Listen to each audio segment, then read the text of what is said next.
was one of those nights when we used to hate to come inside. We don't have to anymore. It's a beautiful night for baseball as the Twins get ready to take on the Colorado Rockies.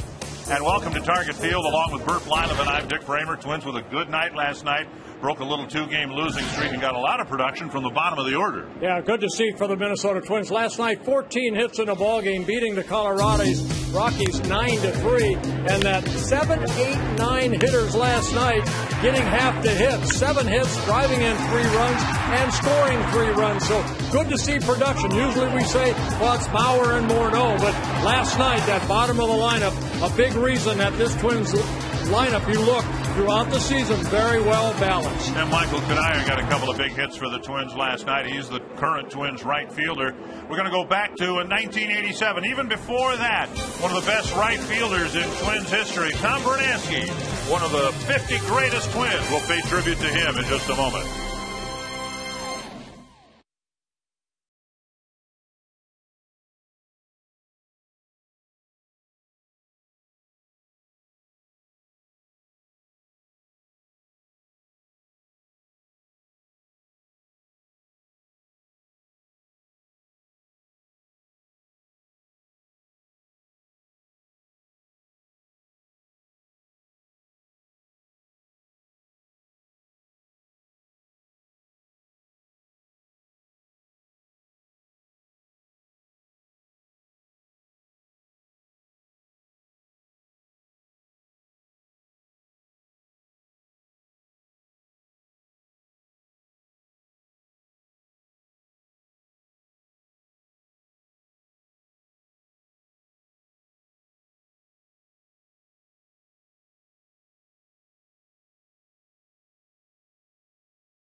Fox Sports North is brought to you by your local Northland Ford dealers. Visit your local Northland Ford dealer or go to northlandford.com. And by Menards. Save big money on all your home improvement needs at Menards. What a beautiful night for baseball in downtown Minneapolis. It's game 2 of a 3-game set between the Colorado Rockies and the Minnesota Twins from Target Field. As we welcome you back to Twins baseball on Fox Sports North, I'm Robbie Smikowski. In honor of the Twins' 50th season in Minnesota, they are honoring their 50 greatest. It was a list voted on by TV, radio, and print journalists throughout Twins territory, as well as senior members of the Twins staff. Tonight, we honor Tom Bernansky, and here to tell his story is his former teammate and good friend and Twins broadcaster, Bert Blyleven.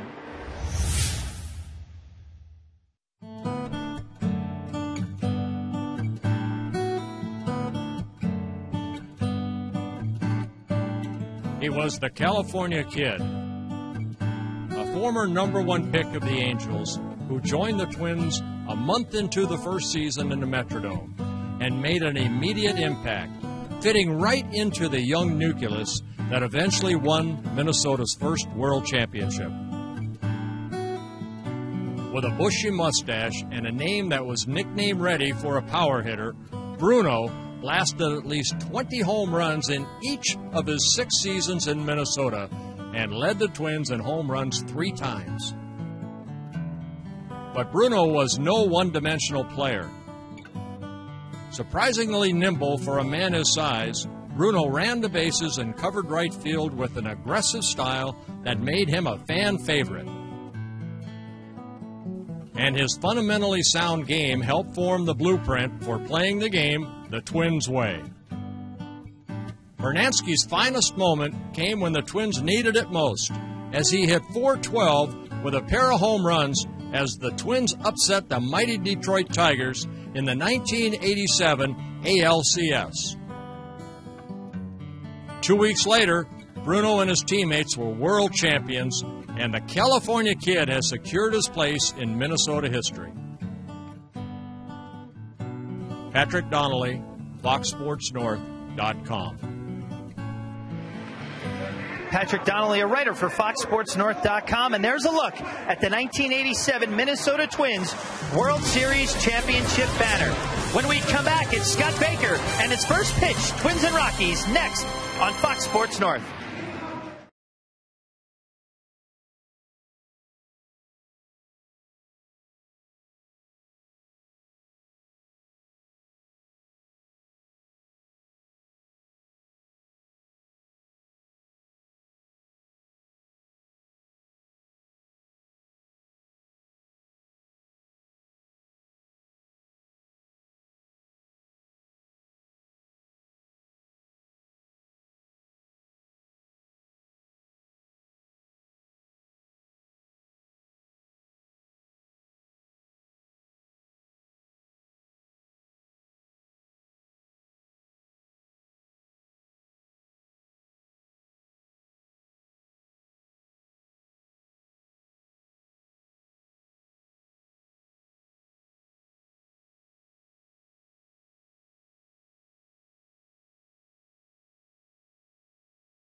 The Twins have continued to be one of the best teams in baseball.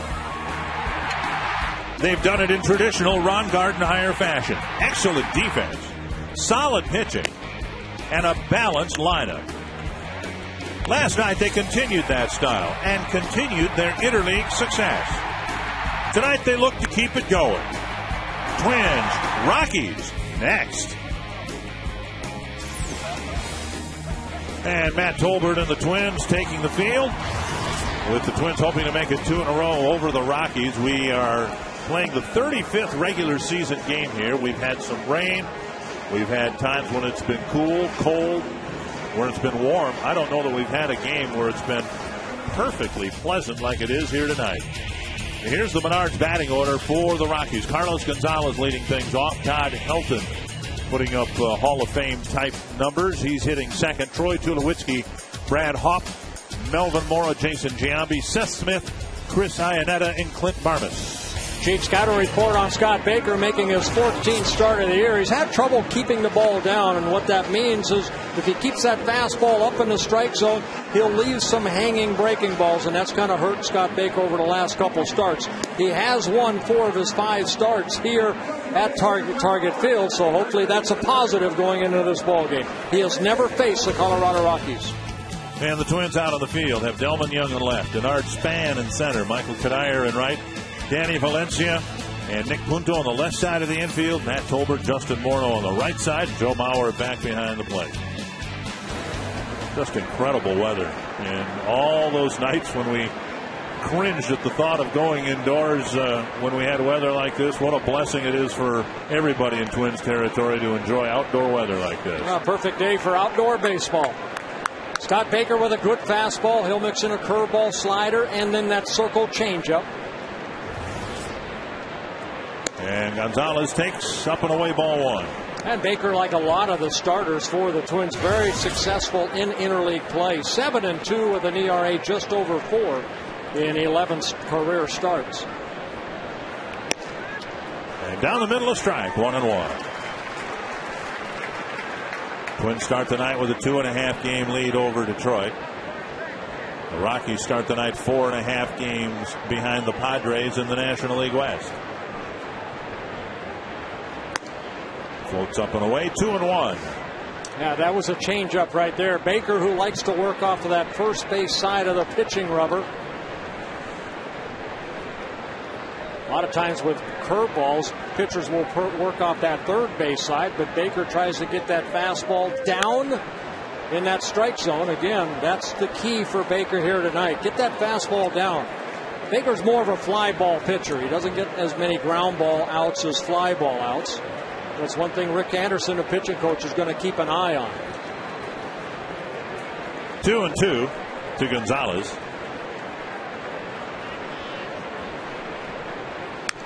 In the middle months of the year and then toward the end, Baker usually pitches his best. He approaches this start here tonight having won just 1 of his last 6 starts.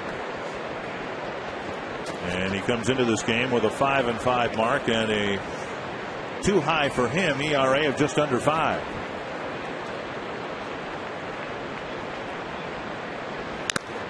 Foul off the mask of Bauer. Well, again, look at the location of this fastball right here by Baker.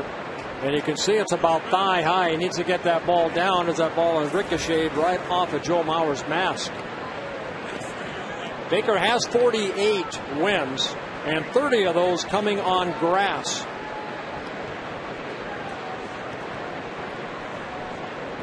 He's 30-19 on grass and 18-19 on artificial turf.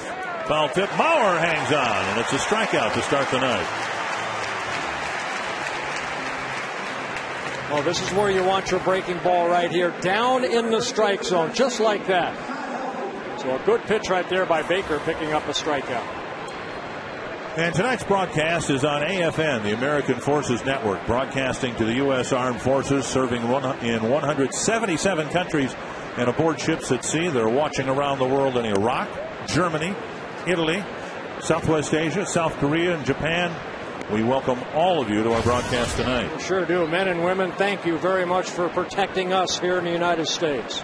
Here's Todd Helton. A ball and then a strike, 1-1.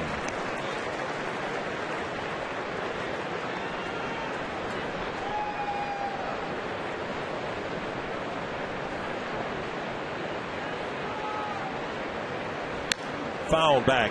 With so much discussion about the fact that Target Field so far is playing pretty deep to center field and to the gaps, I would think of all the pitchers and the Twins pitching staff, it would benefit Scott Baker the most. He is the closest thing the Twins have to a true fly ball pitcher, isn't he? Yeah, he and Kevin Slowey are both those type of pitchers. They don't have a lot of sink on their fastballs, not like Pavano did last night or a Nick Blackburn. We'll see Francisco Liriano tomorrow with that nasty slider. But Kevin Slowey and Scott Baker, more of a straight four-seam type fastball that will create a lot of fly ball outs. 4 of Baker's 5 wins have been here at Target Field, and he strikes out Helton. And a nice pitch right there. Looked like a cut fastball, so a good finish to this pitch for Scott Baker. Look at the location right there. So Baker picking up 2 straight strikeouts. And now Troy Tulowitzki. You know, we had Joe Nathan up here last night, and that conversation was who always has the advantage, the hitter or the pitcher, if you have not seen them before. Again, you can look at all the video you want, but if you make your pitches like Baker has so far, it's the pitcher that has the advantage. Especially the first go-around, until these guys on the bench can kind of look at Scott Baker and see what he's trying to do out there. Tulowitzki, a solo home run last night in the first inning, giving the Rockies an early 1-0 lead. That home run coming off of Pavano, the winner last night. 2 strikes. Well, you can see right there by Baker, it says right there, but boy, it just seems those are balls in play. One thing Baker does with that high fastball, pitch count will go up because there's a lot of foul balls. Little dribbler up the middle, and it'll leak into the outfield. A high chopper over the mound, and a 2-out hit for Tulowitzki. Yeah, Baker leaped as high as he could, but the ball just out of his reach as Tulowitzki gets the first hit of the ball game. Baker making his 14th start, looking for his 6th win. He's allowed 89 hits in 78 2/3 innings, while walking only 18 and striking out 58.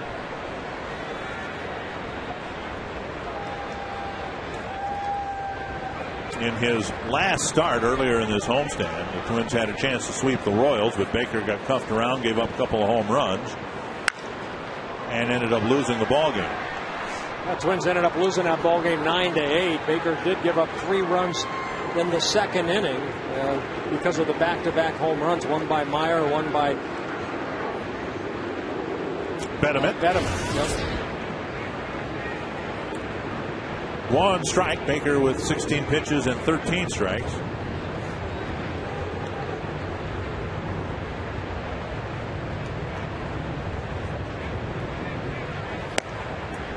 And strike 2. Well, good fastball inside, hitting the inner half of the plate. Well, Baker trying to clean things up here in the first inning after the 2-out single.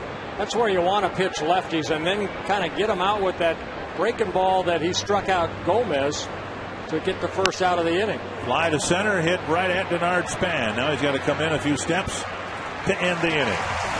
A 2-out single does no damage, no score after a half.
Hurry up and get through the gates. You haven't missed much yet. Just a scoreless top of the first inning. Here's the Menards batting order for the Twins. Bernard Spann in the leadoff spot. Matt Tolbert hitting his first home run of the year last night. Hitting second. Joe Mauer third. Justin Morneau, Michael Cuddyer, Jason Tubal, Delman Young, Danny Valencia, and Nick Punto has been swinging a hot bat at a time when the Twins have needed him to. And a Dodge Ram scouting report on Yoli Chacin. Chacin making his 9th start of the year, his 10th appearance. Spann watches it all the way in. Strike one. Chacin, just 22 years old, got called up, started the season in AAA, got called up in the middle of April. 1-1, and not many people have seen Chacin before, so you can imagine Spann especially here trying to take some pitches and give everybody a look. Here's a chopper to second, and an easy play for Barmas, one away. Northland Ford defense for the Rockies. In left field, it's Seth Smith. Carlos Gonzalez in center. Brad Hoffman right. Veteran Melvin Mora at third. Tulowitzki, Barmas up the middle. Helton at first. And Chris Iannetta behind the plate. One gone, and here's Matt Tolbert. Inside, ball one. Well, the scouting report on Chacin is that he has a good fastball between 89 and 95. Occasional curveball, he will use more of the slider, but a very good changeup. Young man from Venezuela, signed by the Rockies in 2006 as a free agent. That's poked to left, and that'll die in front of the left fielder Smith. So Tolbert, who homered, drew a couple of walks last night, starts his night with a single tonight. Now that home run for Tolbert, his 3rd career home run and his 1st of the year. So you can see that last at bat, the home run, he didn't go with that Tom Kelly theory saying, uh-oh, now you're going to try to hit home runs. Instead, Tolbert just takes that pitch the other way. Good piece of hitting by Matt Tolbert. Here's Bauer, a hit, a couple of double play balls, and a strikeout. Orlando Hudson working his way back. Ron Gardenhire said before the game today the target date now for Hudson's return is Friday. Just off the plate, ball one. Hudson is taking swings during batting practice right-handed and in the batting cage left-handed. 1-0 to Bauer.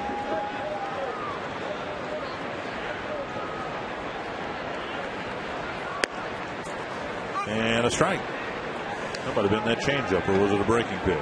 That might have been that changeup right there. Everybody talking about Joe Mauer, lack of power here at the stadium. But when you think about Joe Mauer, I mean, he hit 28 home runs last year.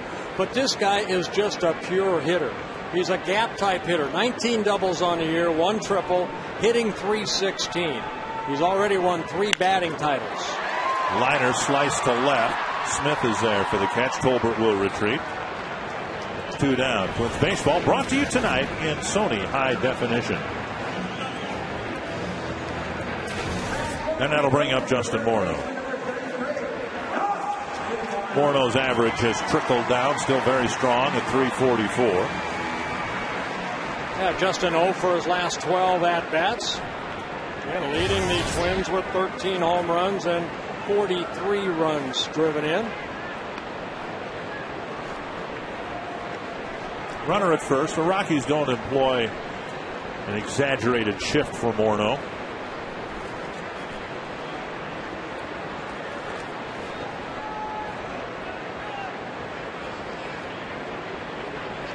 What would you say? About half the teams in defending Morneau at the plate will put a shift on now? Yeah, I mean, this is kind of a mini shift right here. Melvin Moore at third base playing, of course, off the line. And Tulowitzki playing pretty much up the middle.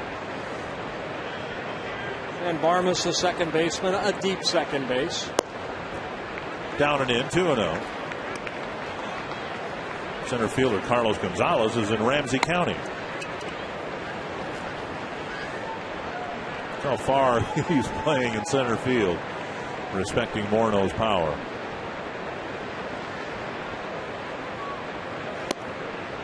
Just off the plate, it's 3-0 with Cuddyer on deck.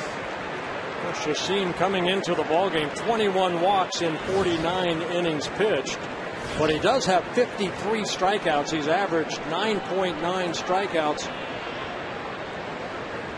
per 9 innings in his young career. Good fastball there. Morneau takes it for a strike, 3-1.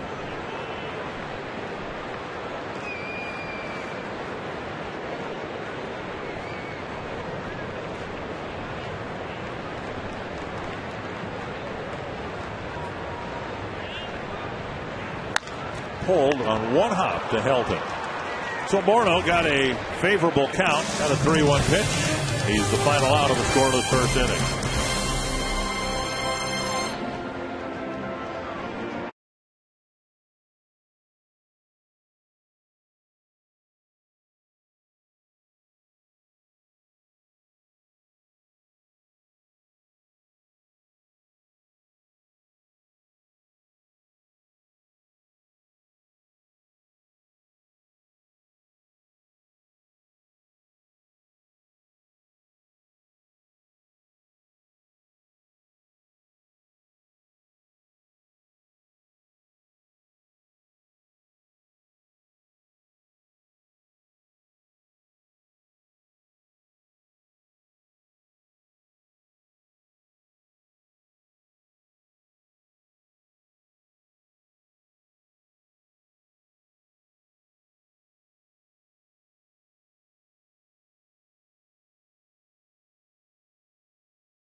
Explore Minnesota. You can visit exploreminnesota.com and plan your next Minnesota vacation today. That's the Blue Mound State Park in southwestern Minnesota near Laverne.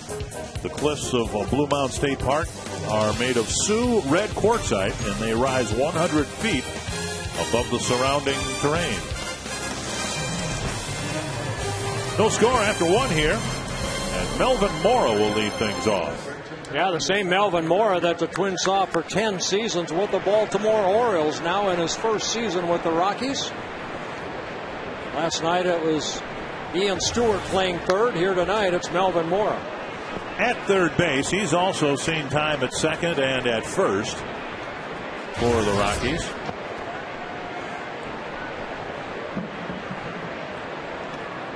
Only a couple hitters in the lineup have faced Scott Baker, and Mora one of them, just 1 for 9 against Scott Baker.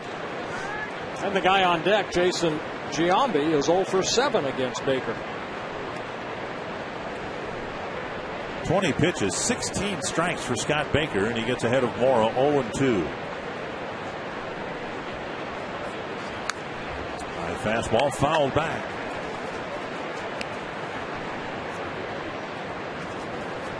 Melvin Mora, with his time with the Orioles, a 2-time American League All-Star back in 2003 and 2005. Career 278 hitter coming into this year. And another one to the net.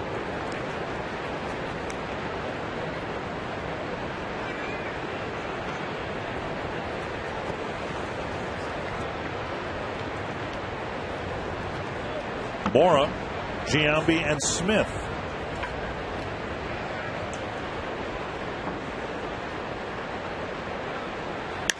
There's a little pop fly to right field. Kadire comes in. And he's got it. Major League Baseball and People Magazine will be sending somebody from Minnesota to represent the Twins as an all-star among us at the Midsummer Classic in Anaheim. You can vote tonight for one of the 3 finalists: Bob Bardwell from Stewartville, Brianda Sedil of St. Cloud, and Susan Leshek from Minneapolis. You can check out the finalist bios and vote on peopleallstars.com, and the voting will continue until the 20th. Here is Giambi taking ball 1.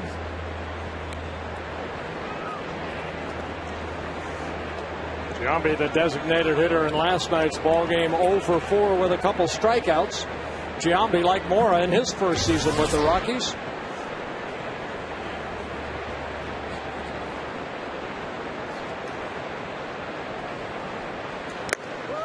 Swing and a foul. 1-1.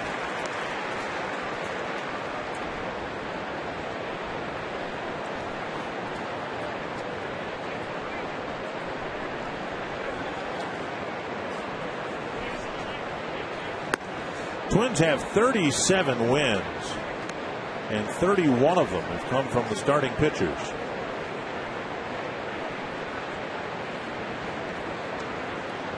Yeah, starting staff 31-21 with a very good 4.05 ERA. Good fastball right there, down and away. 2-2. Baker, 28 years old, in his 6th season with the Twins. Came up in 2005. Pavano right there, the winner in last night's game. He's had a decision in every start that he has had so far. 7 wins and 6 losses.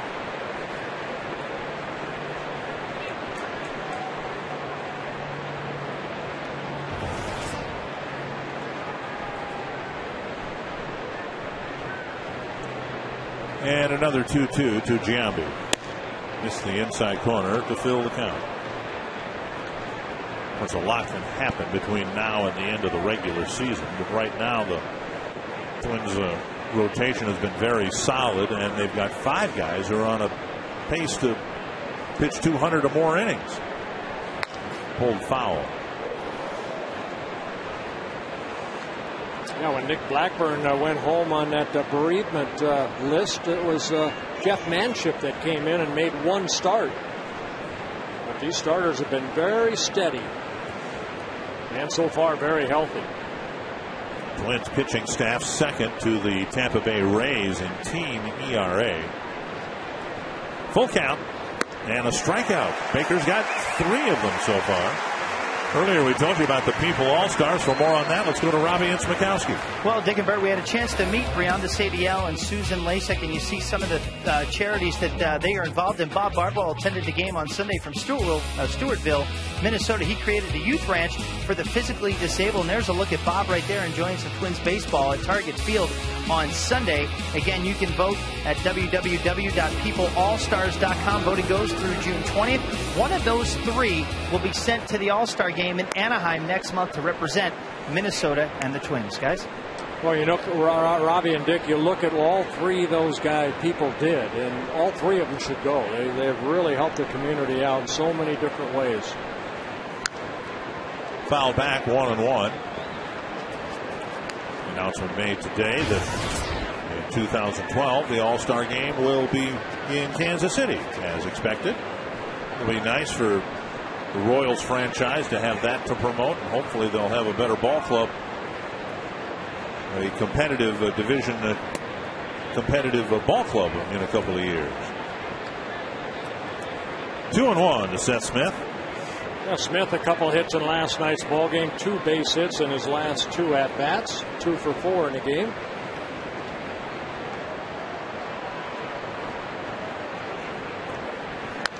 Popped up, back, and out of play.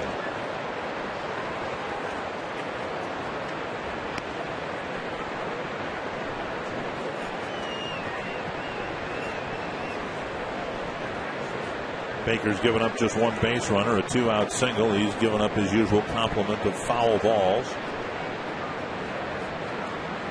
And so this will be his 36th pitch of the night.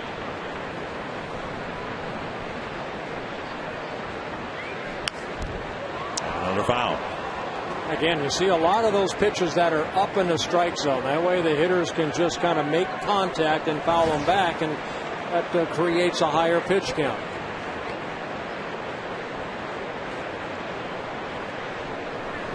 Opponents hitting 284 off of Baker coming into the ball game. Left-handers hitting 278. Right-handers 290. And a bouncer right side. See, that ball was down.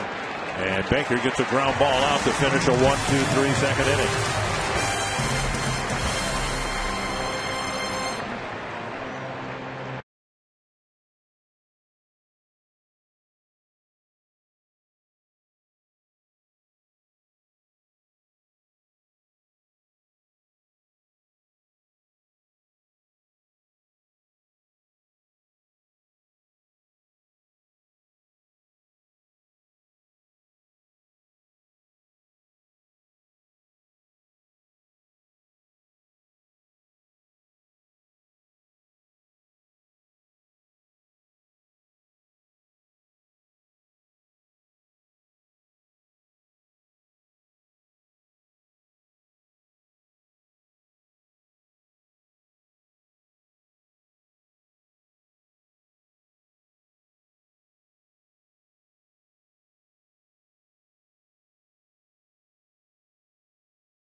0-0 score.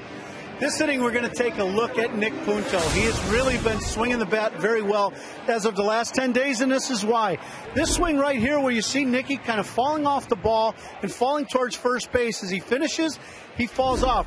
The last 10 days, he stayed on the ball. His front foot has stayed closed, and he's able to finish his swing and hold the finish. When you're able to do that, guys, your barrel stays on plane and goes through the baseball, and you're able to stay on top of the baseball, which is very important for a guy like Nick Punto, who wants to hit the ball on the ground or on the line and keep the ball out of the air. Nicky's been working real hard at it, and has been getting it done here the last 10 days.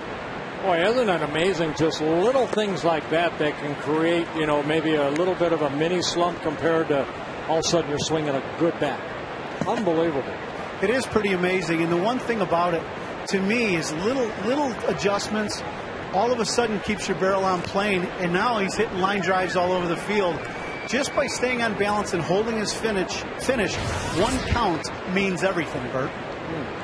Well, we're talking about this because we are confident that he's going to hit this inning. He would be fifth. So we'll see if the guys in front of him can get some damage done. Kadire takes low, and it's 3-1. Kadire, Kubel, Young, then Valencia, and then Punto, we hope.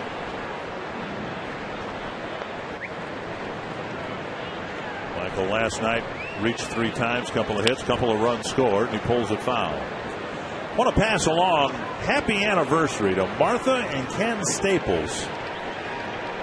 Kenny, a long-time Twins employees, worked, been a coach in the system and a baseball legend in this area, and he and Martha today celebrating their 59th wedding anniversary. So happy anniversary to the Staples. Kadire draws a leadoff walk here in the second. And that'll bring up Jason Kubel. Oh, it looked like Shashin tried a breaking ball right there on a 3-2 pitch. Iannetta going out to talk to his young right-hander. Again, Shashin only 22 years old. Last year started in Double-A, moved up to Triple-A, got called up to the big leagues, mainly out of that bullpen. He did make one start for Jim Tracy and the Colorado Rockies. Jason Kubel hit a home run last night. Not just a home run, he hit the new unofficially shortest home run ever at Target Field.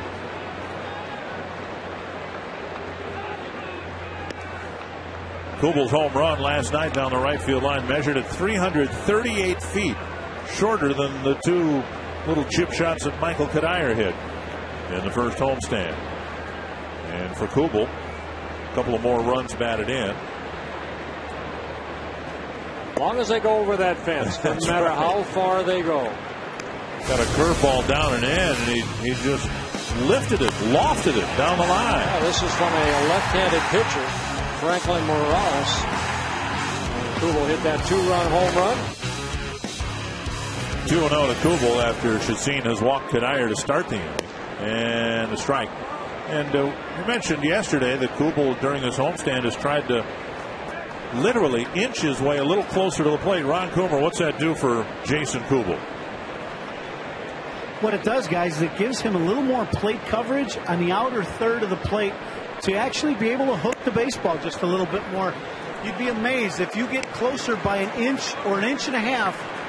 Major difference on the barrel of the bat on your plate coverage.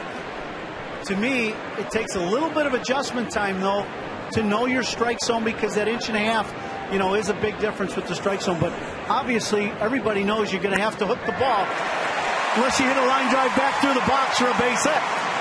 Kadire thought about third base, ran hard through second, and drew a throw, a solid single to center for Kubel, and they're 2 men aboard with nobody out. Hey, Ron, when a guy moves up like that, wouldn't a catcher or a pitcher see that and then maybe try to bust him inside? That fastball out over the plate. But you might.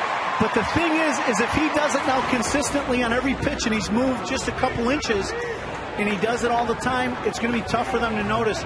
To me, when you do that, what's going to end up happening, his opposite field hit is probably going to be at 377, and he's going to play the ball all the way around to foul on the right field side. So it's going to take away a little bit of his ability when he looks to hook to hit the ball to left field.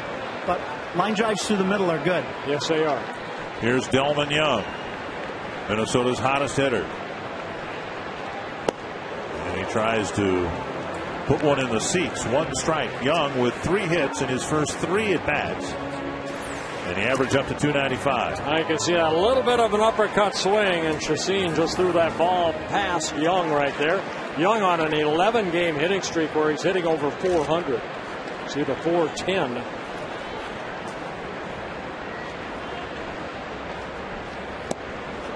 Good off-speed pitch right there. Had Young way out front. And it's 0-2. Give you some idea where Young is right now. If he unloads here, if he hits a home run, he'll be leading the team in runs batted in. He'll have driven in more than Justin Morneau, Michael Kadire, Joe Mauer, the rest of them.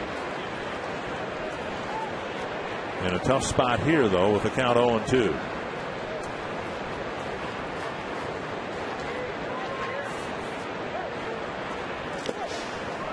Iannetta with a nice block. 1-2. Well, one thing that Jim Tracy has said about Chacin is that he's making his 10th major league start, that he has shown a lot of poise and good mound presence. That's what he likes about this young right-hander right here. Now, Chacin has lost his last 3 starts, 0-3 with a 5.82 ERA. And Young lifts it foul over the Twins dugout. Now to play. His last 3 starts, 0-3. He's worked total of 17 innings, given up 11 earned runs with 8 walks but 23 strikeouts.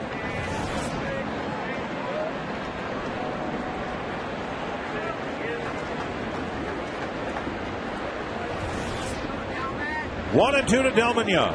This is when you're a pitcher right here, you throw your strikeout pitch because he needs one right here. And Young is hit by a pitch and appears to be okay. So they're loaded up now for Danny Valencia.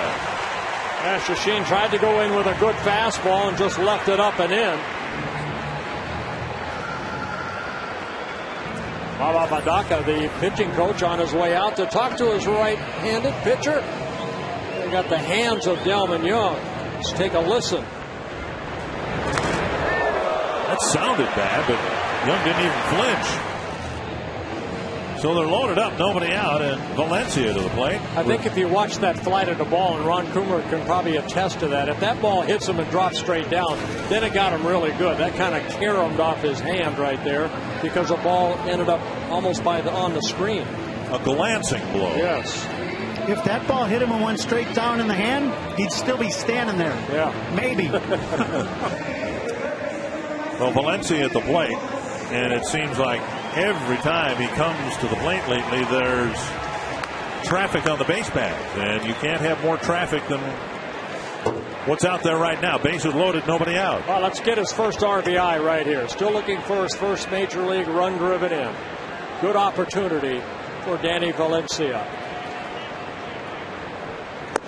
And Iannetta with a nice catch, keeping it from the backstop. Ball 1.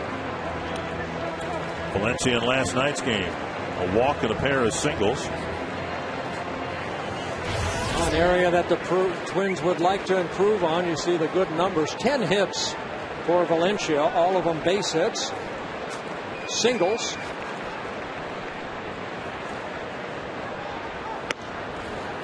Inside with a changeup, and it's 2-0. Now that's not a good number, but remember when it was down in the 120s. It's getting better. It's getting better, and it will throughout the summer.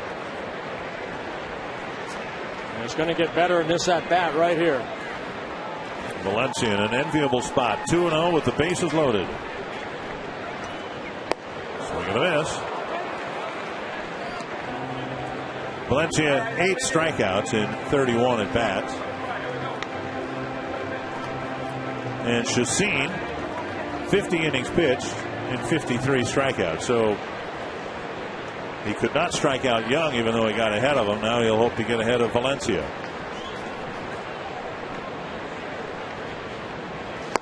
And it's 2-2. Now, 2 good fastballs outer half of the plate. Now Valencia, I'm sure, has to make a little adjustment right here.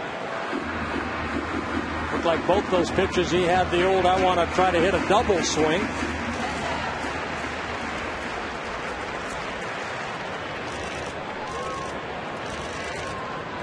2-2. Capper up the line and a foul ball.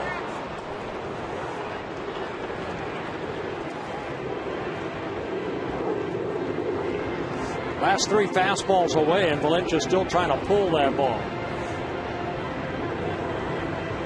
Ron Coomer, in a situation like this, everything, he's trying to fight his control a little bit. The starter is, but, everything has been way. Valencia probably trying to hit that ball up the middle or the other way. Yeah, he should. And, the other thing is when a guy's struggling like this with control, he hit Young before. He did a good job getting to 2-0. But then just the adrenaline rush, he couldn't lay off some bad pitches. We haven't seen a strike yet. Into left field, Valencia delivers his first major league run batted in. A bouncer through the left side. Canayer scores, and it's 1-0. Yeah, all 4 pitches down and away except for that last one. It stayed up right there and allowed Valencia to get good wood on it and find that hole between third and short. Mora dove for the ball right here, but it got by him into left field. You see where all the other pitches were, and this one pretty much came right back over the plate. And Valencia, congratulations to him, knocking in his first major league run. And the Twins take a 1-0 lead. Base is still loaded. Punto at the plate, and now Ron Gardenhire wanting Phil Cuzzy to check the baseball and take it out of play. I don't know. It's for Valencia's first run batted in, I guess. Right. So Punto does indeed get a chance to hit here in the second inning with the bases loaded and nobody out.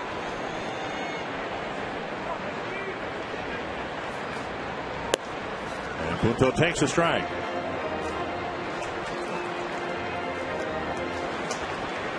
I guess we have to keep our eyes on Nick Punto's feet right here. Make sure that they're on the ground, not trying to maybe pull open a little bit.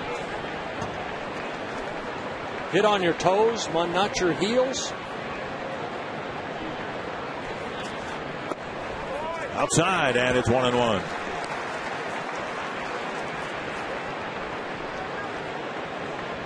So Chacin has faced 8 batters, retired just 3 of them.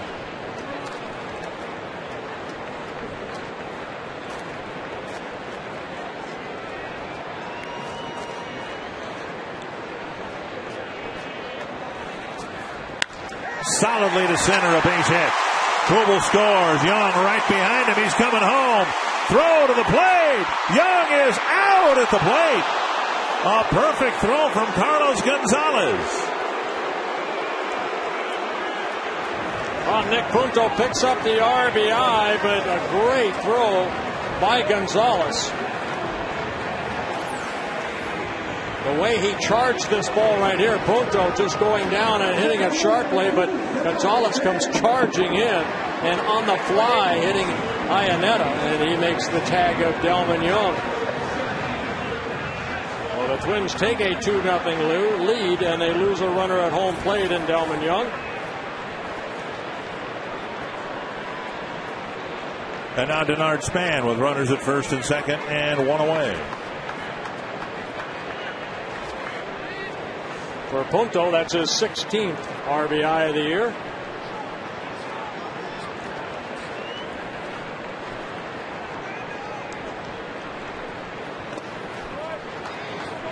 Ball 1.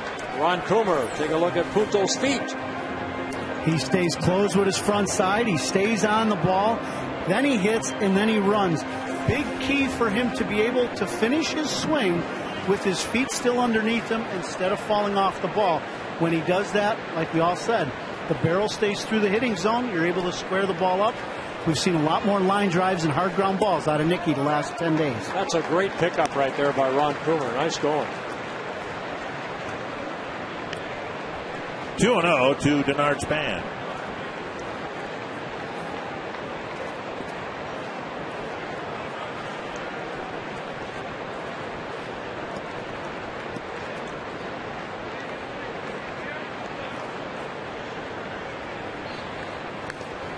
pitch up and went after it and fouled it to the backstop.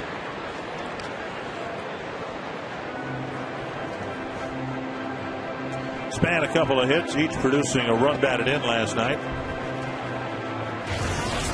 Hoping to drive in another run here in the second inning.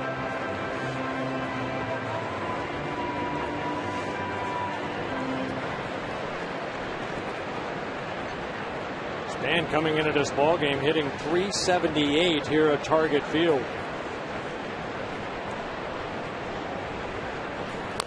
Tap foul, 2-2.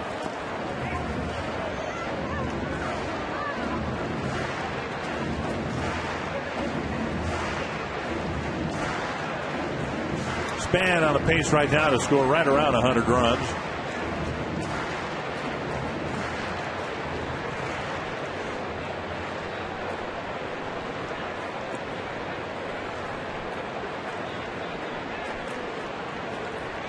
Long inning for Chacin. And there's still only one out. Pulled foul off the railing right by Delman Young. Yeah, 30 pitches so far this inning for Chacin. And only able to record one out. And that was Delman Young at home plate. Walk the leadoff man. That's never a good thing to do. Then he hit Young when he was ahead on the count. He has given up 3 straight hits. 2-2 to Span. Just outside. It's a full count with Tolbert on deck.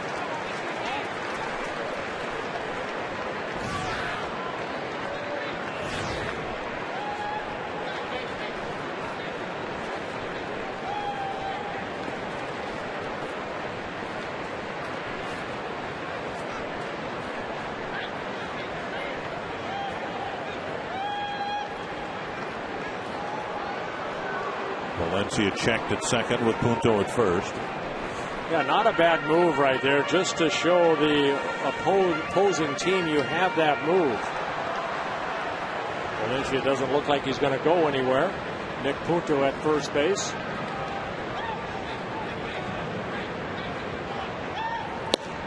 And Span is called out on strikes. And Chacin gets a big second out here in the second inning.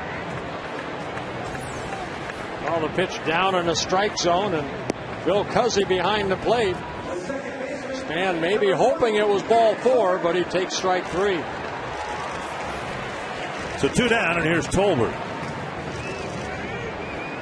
Tolbert punched a single to left. His first time up.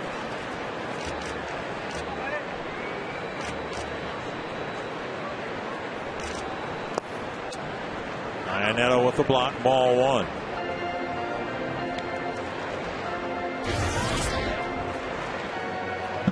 Well, it's not been easy to watch for Chacin here in the second inning. He's trying to pitch himself out of a huge inning here. Well, if he can get Tolbert here and keep the damage in just 2 innings, it's not all that bad. That drifts outside 2-0, and he really does want to get Tolbert here because of who's hitting behind him. And Tolbert knows that right here. He should get a pitch that he could handle right here. Joe Mauer on deck, Justin to follow. The pitcher out there, you know who's on deck. And Iannetta with a backhanded stab is able to keep it in the dirt. And it's 3-0.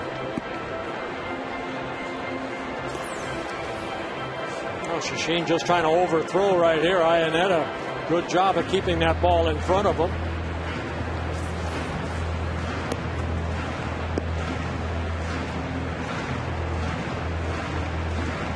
Jim Tracy a little concerned about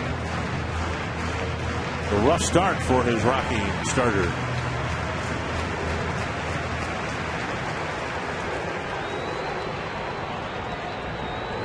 (3-0). Mauer on deck. Tolbert should be taking. And he does all the way.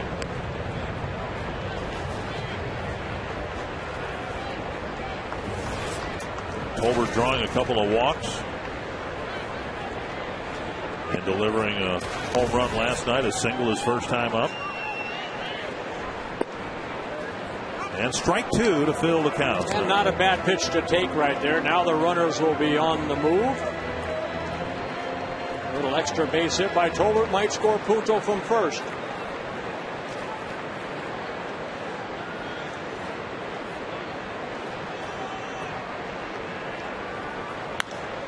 Bouncer up the line that'll stay fair. It dribbles to Helton. And that's the end of the inning. A long inning, and the Twins get a couple and leave 2 and take a 2-0 lead.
To meet him and his family before the ball game.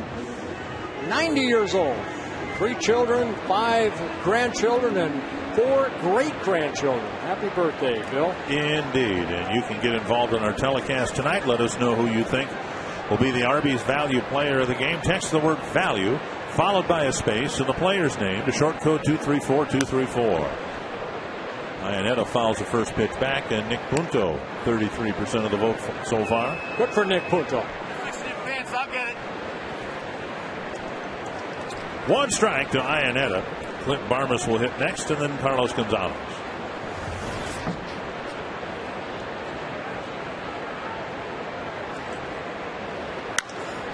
To the right field corner and turning right. 2 strikes. Iannetta, 25 years old, in his 5th season with the Rockies. He started the season with the Rockies and then optioned down to AAA to kind of work on his swing a little bit. He's been struggling coming into this at-bat, hitting just 192. It's been about a month down in Colorado Springs. Came into this year a 242 career hitter. Outside, 1-2.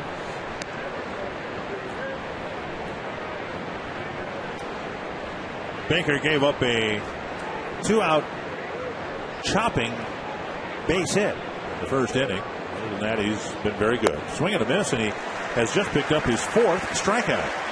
Well, good. Looked like a slider right there, outer half of the plate. So the struggles continue for Iannetta. And that'll bring up Barmas. But Baker does pick up strikeout number 4. Good location down in the strike zone, and that's where Baker is the best. Barmas walked, scored a run, hit a double last night.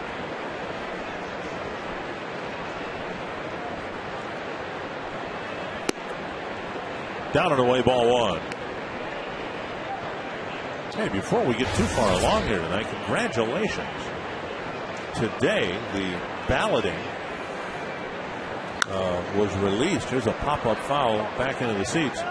And you were voted the #1 Dutch sportsman of all time. Not number one, the greatest Dutch sportsman. You were the greatest Dutch sportsman of all time. Yeah, there's only me running, but it's my ballot.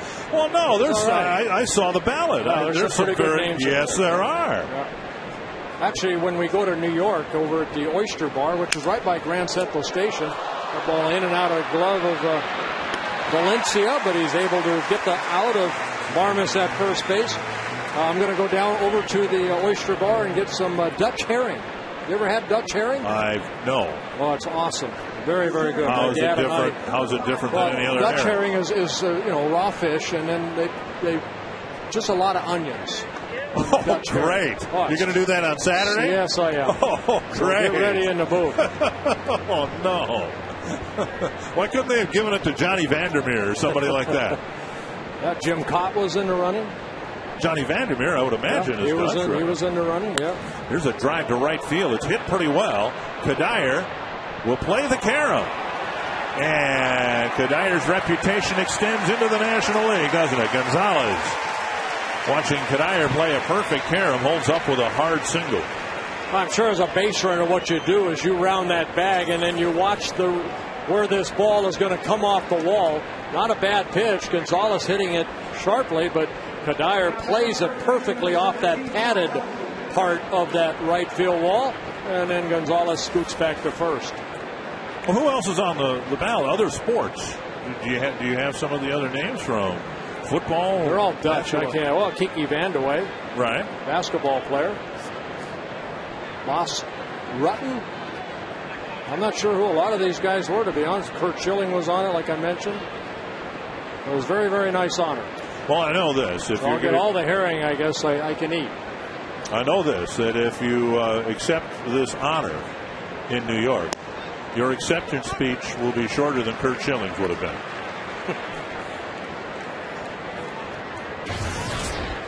One strike to Todd Helton.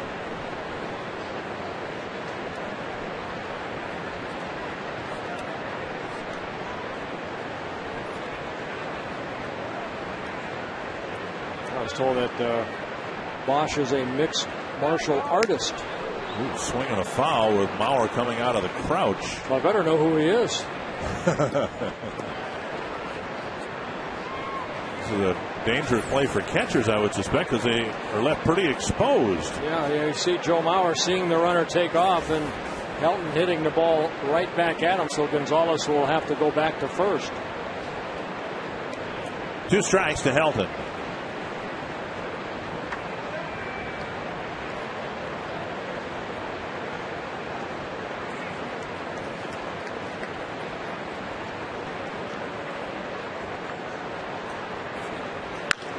That's lifted foul and out of play.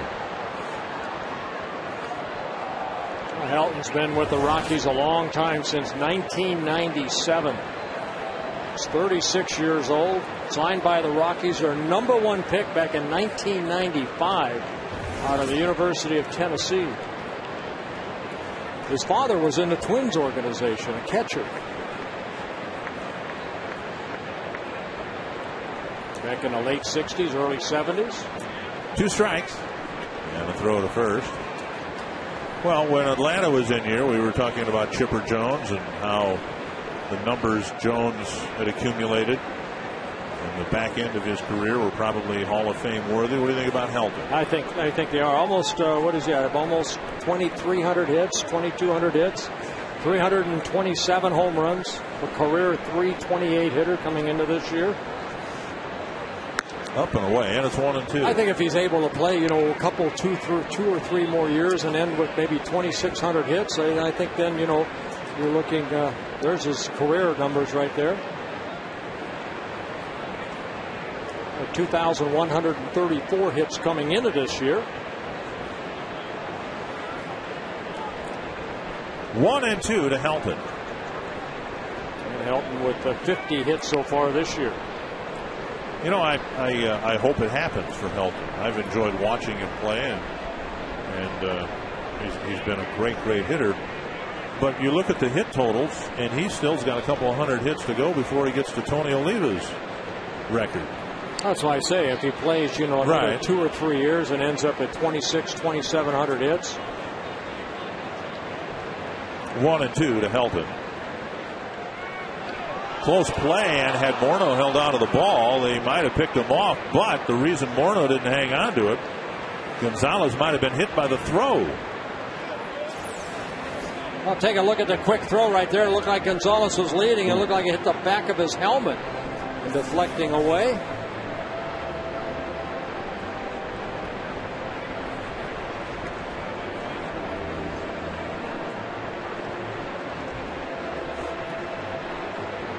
Keith Duggar, the trainer for the Colorado Rockies, out to look at Gonzalez. Of course, the hope is that he'll be okay and that the throw hit him in the helmet, but it may have hit him below the helmet.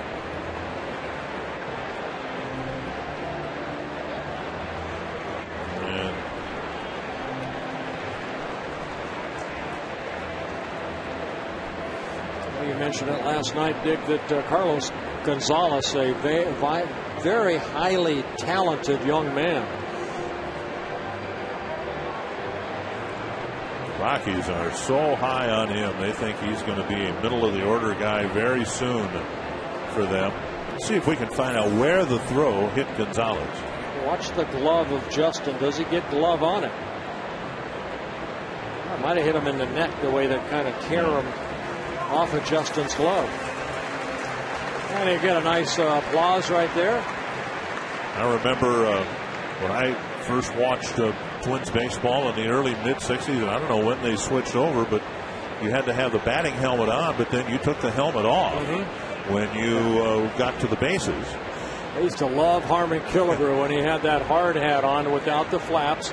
Then he'd change with his hat in his back pocket. He could change as quick as anybody. I mean, that hat was on just before the helmet went off. 1-2 to Helton. He didn't want to show off his curls he had. And now Mauer will go to the mound. When did they change that? When did base runners, because I think throughout Harmon's career, and it extended into the mid-70s. I don't say the mid-70s, somewhere in there. When base runners had to keep the helmet on. I believe so, yes. I don't know. I was never on base, so I didn't have to worry about it. And when you got on base those times you did, it could be 89 degrees at night, and they would run your jacket out to you to run the bases. Right? Got to protect that arm, baby. Got to protect the arm. Yeah, Vern Morgan was a first base coach. He'd always point towards second and say, "It's over there," that little white thing. So thank you. 1-2 to Helton.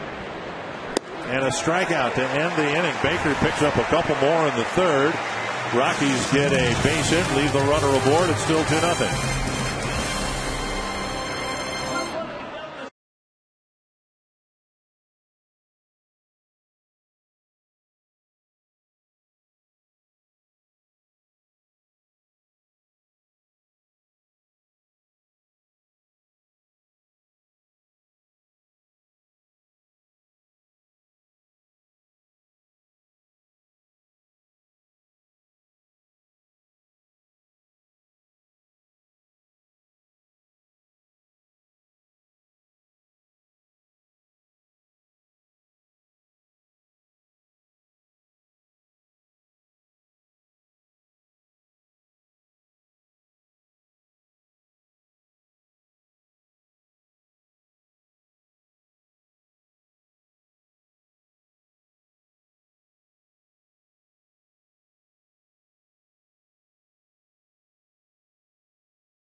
Baseball tonight. It's 2-0. Twins in front. Bottom of the third. Bauer, Morneau, and Tadire will hit against Ulysse Chassin.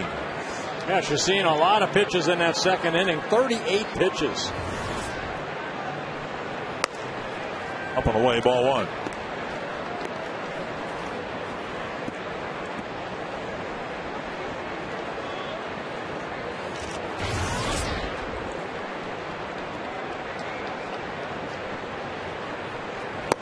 And now 2-0. Last year, the Rockies won 92 ball games, a franchise record. They went 74-42 after their managerial change. Jim Tracy, even though he didn't start the year with the team, was the National League Manager of the Year. There's a strike on the outside corner. You know, he said of all his career, he never put one foot into the Metrodome for 28 years. He said, this is a beautiful ballpark, but he was never, never in the Metrodome. Is that right? Yeah. They told me Where that did we yesterday. run across, I suppose, at Dodger Stadium when he was the manager there in interleague play? But I could have sworn that we had crossed paths with Jim Tracy. Yeah, he said he never went into the Metrodome. 3-1 to Bauer.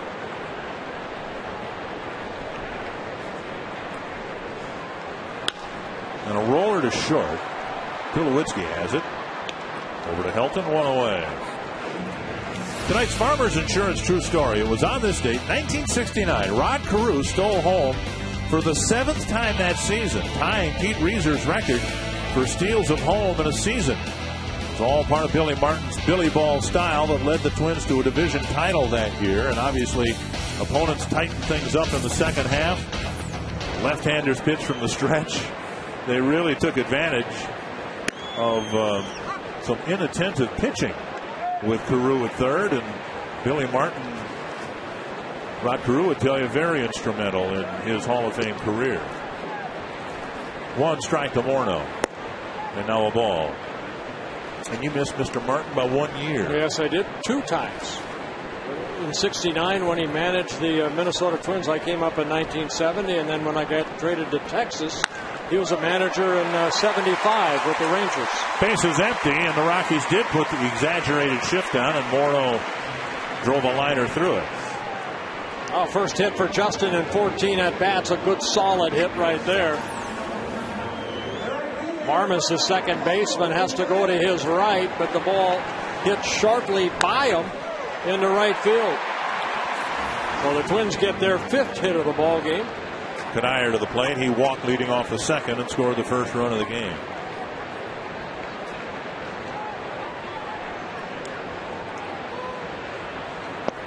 The reputation of Martin as a manager was that he was very tough on pitchers because he used them a lot. I think in your case you might have enjoyed pitching. I would have loved pitching for him. I really would.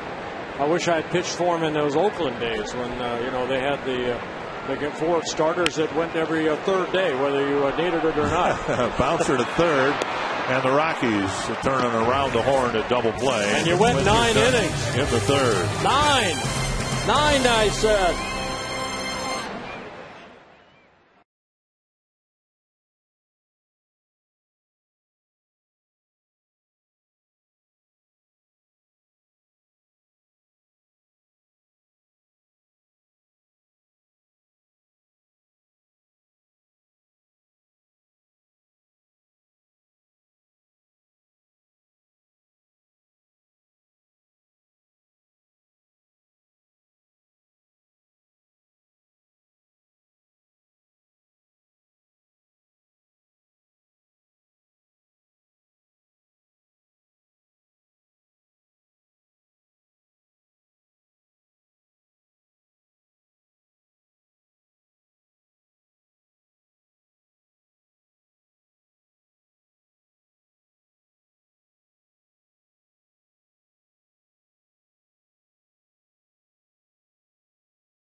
To win a VIP All-Star Experience, compliments of Scott's.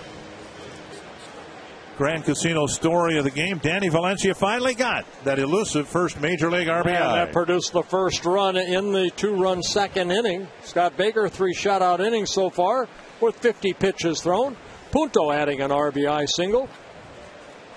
Troy Tulowitzki will start the 4th inning, and joining us here in the top of the 4th inning, Twins Vice President of Marketing, Patrick Klinger. That's what he does.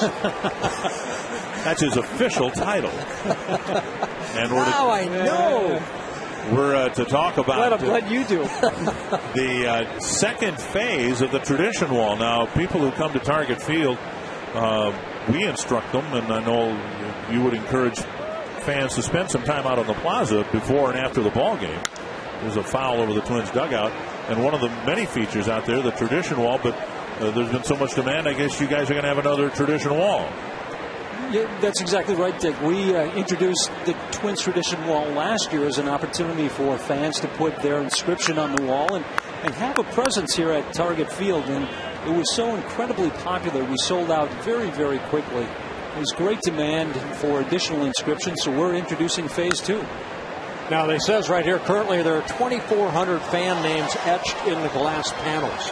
That's a lot of fans. And how much is it to, put your name in the panel? It's $295.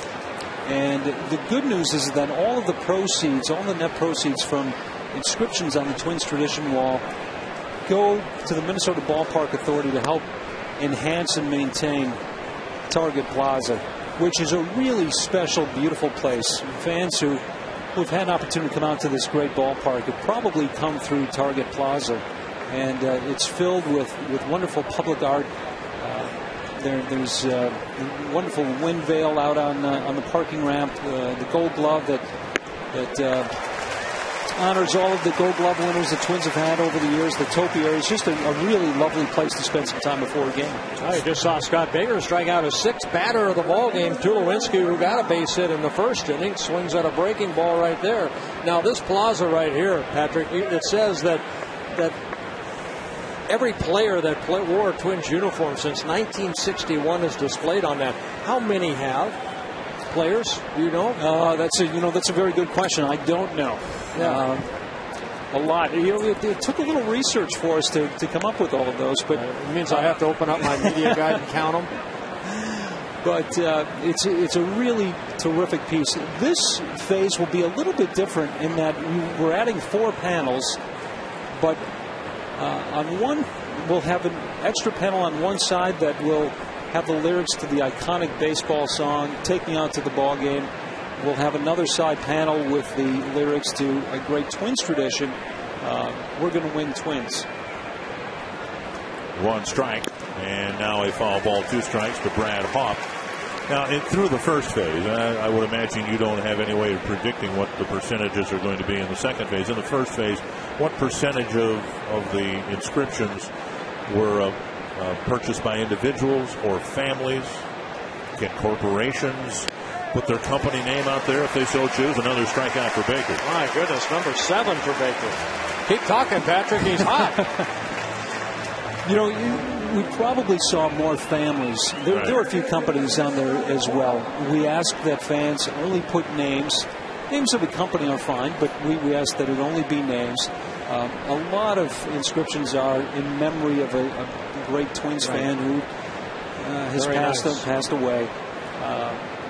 So I'd encourage fans, even if they opt not to participate, when they come out to a game at Target Field, spend some time on Target Plaza, visit the Twins tradition wall. It's really a beautiful piece. Just go back and read a lot of those names. I mean, from 61 to present day.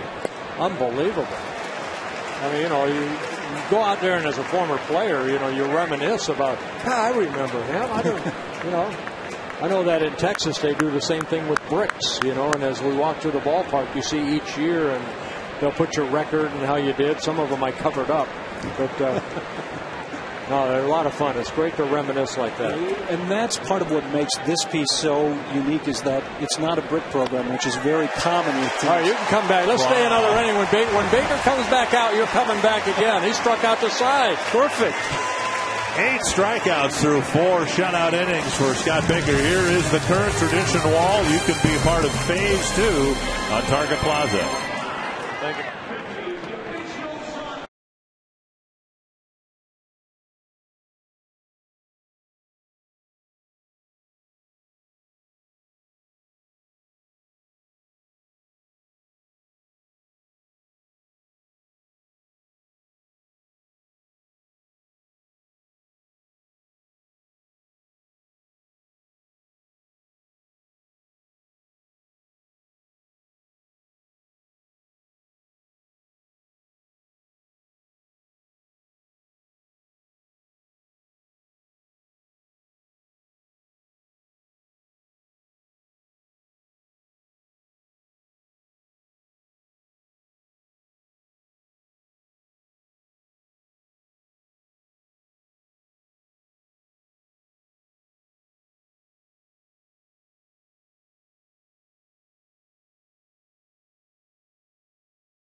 Nothing. Troy Tulowitzki, you'll notice, has a mullet, the shortstop for the Colorado Rockies, but this isn't just any mullet. We're going to bring you the reason why Troy Tulowitzki is growing his mullet in just a moment, Dick. Thanks, Robbie. Jason Kubel waves on an off-speed pitch to even the count, 1-1. It'll be Kubel, Young, and Valencia hitting for the Twins here in the 4th.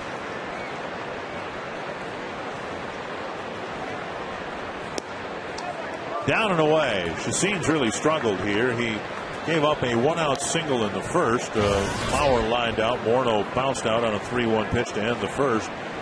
Second was nothing but trouble, and then in the third he got a double play ball to finish things up. So he's spent a lot of time pitching from the stretch. Well, he has, but he did a good job of damage control in that second inning, only allowing 2 runs. He had bases loaded, nobody out at one point. Good changeup right there. Kubel way out front. 3-1. Kubel looking fastball, but didn't get it.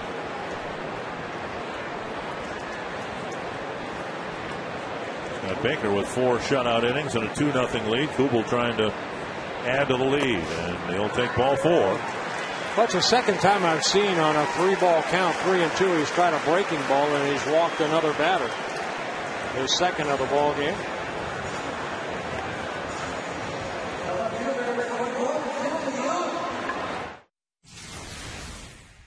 We're doing a thing at the field, Wins for Kids. They're giving hats away, not giving them away. It actually costs, I think, $25, $30. Half the proceeds are going to the Children's Hospital. It's fun, keeps people loose. A couple guys have joined in and, bought the hats already and had a good time with this. So it keeps the locker room loose, and it's I don't really care how my hair looks, so I'm fine with it. Troy Tulowitzki. Another way to raise money, so very nice.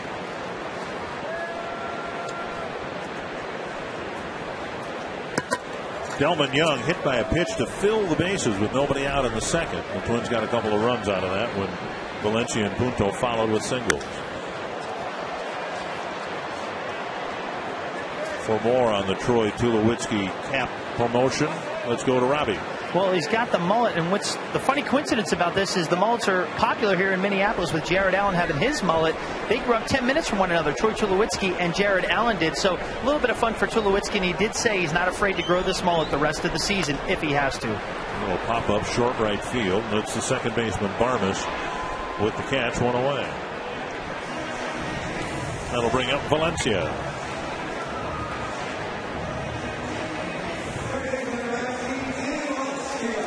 Valencia called up because of the middle infield ailments, injuries to J.J. Hardy and Orlando Hudson.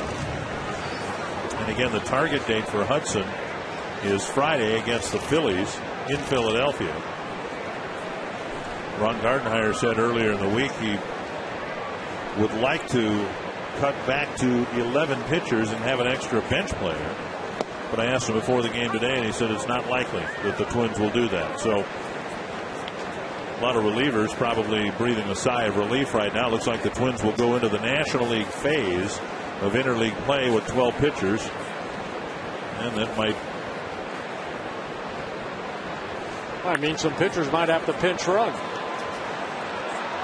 And Valencia bounces into a double play. Second inning in a row where the Twins have hit into an inning-ending double play.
Kowski in the Minnesota State Lottery winner's circle with your first name? Cindy. Cindy from Hinckley. And Bert, I got $100 of Minnesota Lottery scratch-off tickets. And I don't know how you can say this without laughing. Circle me, Bert. Got an itch to scratch off. What do you say to that? You don't. Absolutely no idea. Give her 100 scratch-off tickets and walk away. 100 scratch-off tickets. Thanks for coming out. Jason Giambi will lead off the fifth. Hey, where's Patrick Klinger? Let's go. Baker struck out the side last time on 11 pitches. Baker with 8 strikeouts in a ballgame. He had a season-high 9 strikeouts against the Yankees back in the middle of May.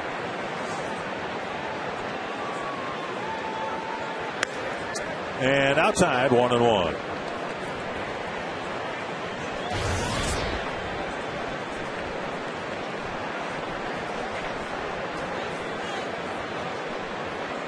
Giambi was Baker's 3rd strikeout in the 2nd inning. Career high strikeouts for Baker, 10. It came last year against the Cleveland Indians. 1-2. Giambi, obviously, playing for a National League team, is asked to play first base when he has a position for the Rockies. Well, mainly used as a pinch hitter off the bench because of Todd Helton at first base. Just 1 for 13 as a pinch hitter. Swing and a miss. Another strikeout, number 9, and 5 in a row for Scott Baker. He tried to do what Francisco Liriano did the other day when he struck out 7 straight opposing batters. Baker keeping that ball down nicely, and Giambi a strikeout victim for the 2nd time. 9 strikeouts, and every last one of them has been a swinging strikeout. Here's Seth Smith.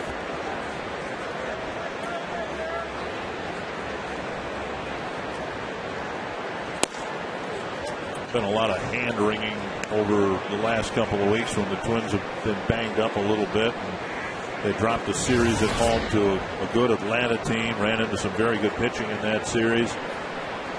as we speak right now, with San Diego losing to Toronto. There are only two teams in the major leagues that have a better record than the Minnesota Twins. They're both in the American League East, the Yankees and the Rays. Well, thanks to the way that they've played right here at Target Field, 22-12 here at home. Well, Baker falling behind 3-0. He has not walked a batter. He's given up only 2 hits, both of them singles.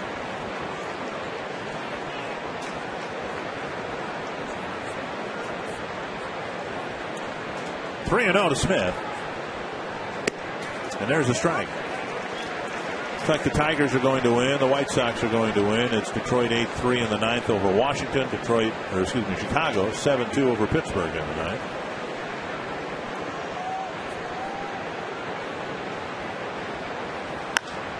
Lifted foul toward the seats and in them. 3-2. Yeah, Tigers playing very good baseball. They've won 5 in a row now. Chicago trying to get back to 500. And she's very happy. And now he's happy.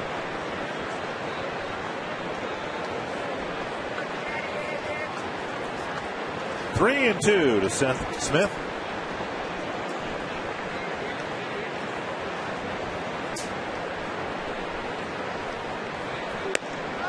Oh, just off the corner. He almost got his first called third strike.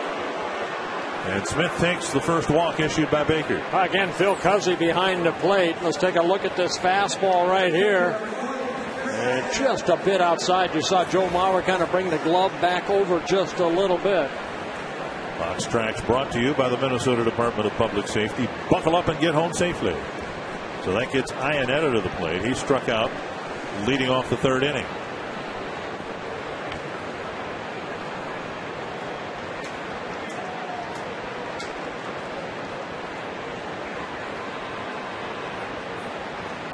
In part because there have been so many strikeouts, but also because Baker's not a ground ball pitcher. You wouldn't expect a double play here.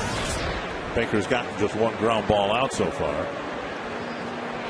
Well, 5 double plays. Yeah, 2 ground ball outs. 5 double plays turned behind Baker so far this year, making his 14th start of the year.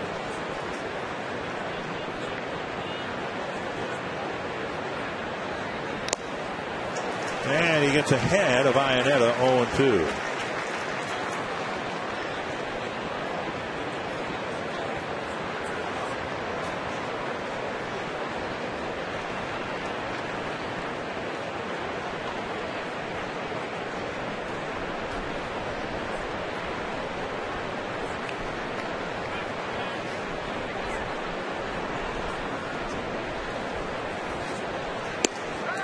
Strikeout number 10 for Scott Baker. And that ties a career high for Scott Baker. Put 10 strikeouts in the ball game. Good fastball right here. Iannetta just a little tardy. And with 2 down, Barmes will hit.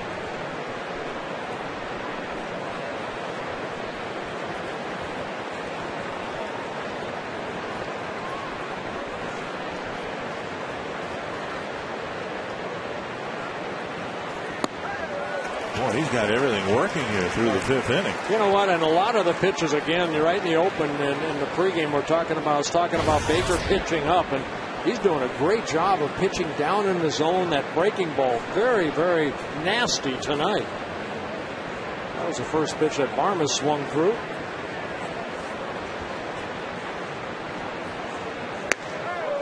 Boy, just overpowering him right there. Kind of a sneaky fastball at 90 miles an hour clock here at Target Field. First couple innings, I think we talked about the fact Baker was giving up a lot of foul balls. He's getting on just about every pitch a swing and a miss now.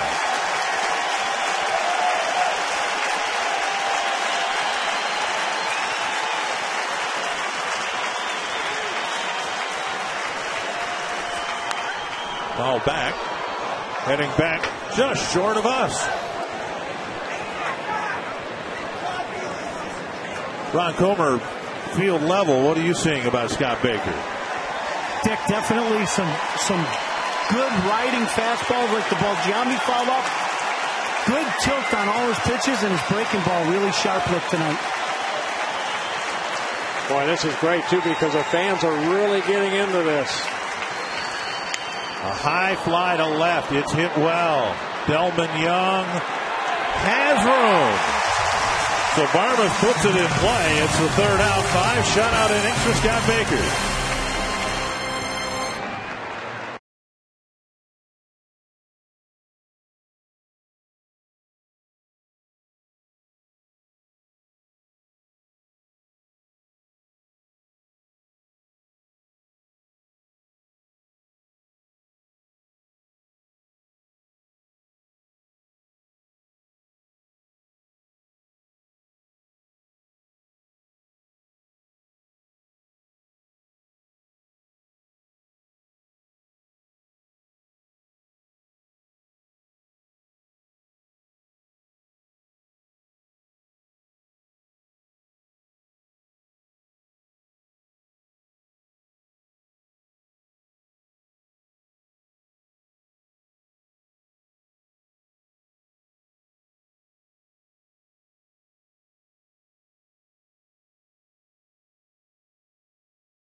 Punto squares to bunt, takes strike one as he leads off the 5th inning. He drove in one of the 2 Twins runs in the 2nd inning.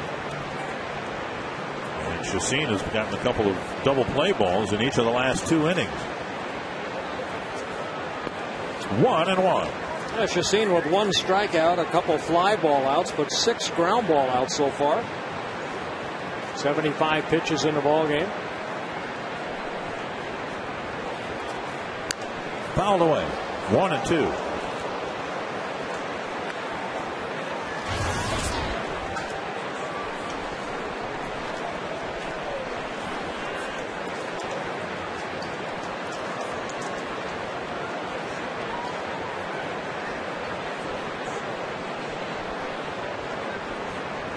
Punto, then Span and Tolbert. Another knock for Punto.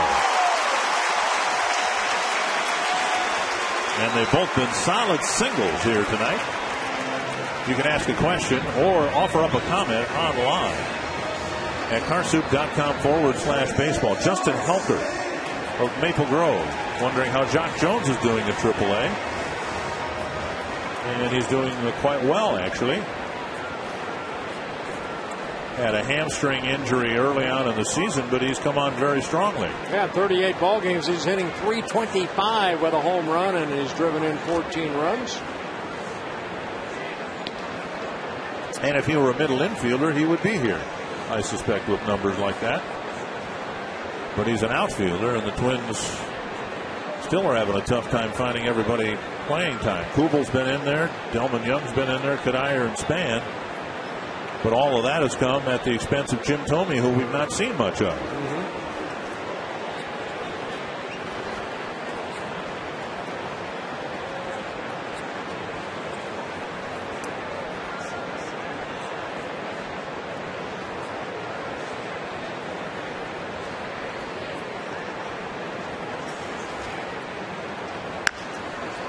Span lifts it foul into the seats. Well, Ron Coomer, you were talking about Nick Punto and his feet work in keeping him pretty solid. Another good at bat for Nick. Really good. When you look at his feet, they stay solid, and the bat angle stays right on plane right there, so he goes right through the ball. There's no falling off. There's nothing off balance. When you can swing and finish your swing, then you're able to hold your finish. You're going to stay on the ball with your head, your barrel, and your body. And right now, Nicky's got it going pretty good. What brings that to all of a sudden fruition? You know, I mean, here we are in game 65, and we've seen, you know, Nick start to kind of pick it up a little bit here. Joe Vavra noticed something, or maybe Nick himself felt something at home plate? The only thing I can think of is he's in a better position in his setup. So when you're in a good position in your setup, it allows you to go to the ball and through the ball better, just like getting in a good balanced position as a pitcher, Bert. And to me, once he gets in that good set position, he's able to fire down through the ball and stay on the ball, as opposed to what we've seen some of Nick, where he gets the contact and then he starts falling off, getting, like you said, on his heels, coming towards the first base dugout. He's staying right on plane with the baseball.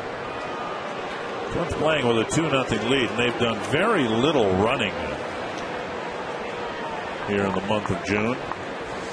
Yeah, Twins still with 29 stolen bases. They've been caught only 7 times. Punto has 5 steals.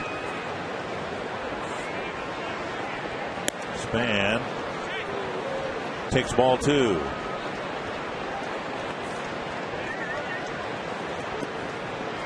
So 2-1. We've seen Span in this homestand at least once miss a hit and run sign. We'll see if the Twins send Punto here with a 2-1 count to the batter. Well, Iannetta behind the plate doesn't have Miguel Olivo's arm. He's thrown out only 2 of 16 runners. For Olivo, we showed you last night, he's thrown out 15 of 30. Punto stays put, and Span bounces it foul. Lincoln Mercury key stat for the Rockies. A couple of double plays turned behind Chacin tonight, and they've turned 66 ground ball double plays, most in the National League. And the Twins have hit into the most double plays in the major leagues. So not a good combination.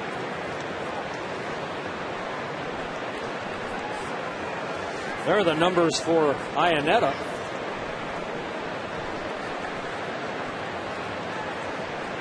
Punto goes, and Span slaps it foul.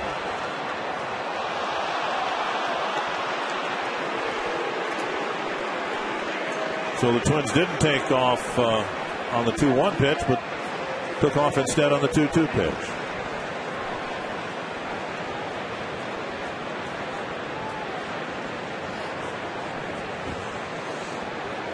See Iannetta looking into the bench. Twins have 6 hits. They've all been singles. See if they can mix in an extra base hit here in this 5th inning.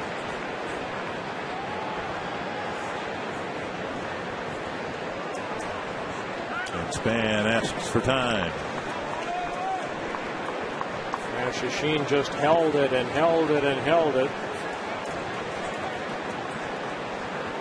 See, a lot of times umpires will not give you time once that pitcher comes to that set, but because Chacin was holding it, home plate umpire Phil Cuzzy did give Span timeout.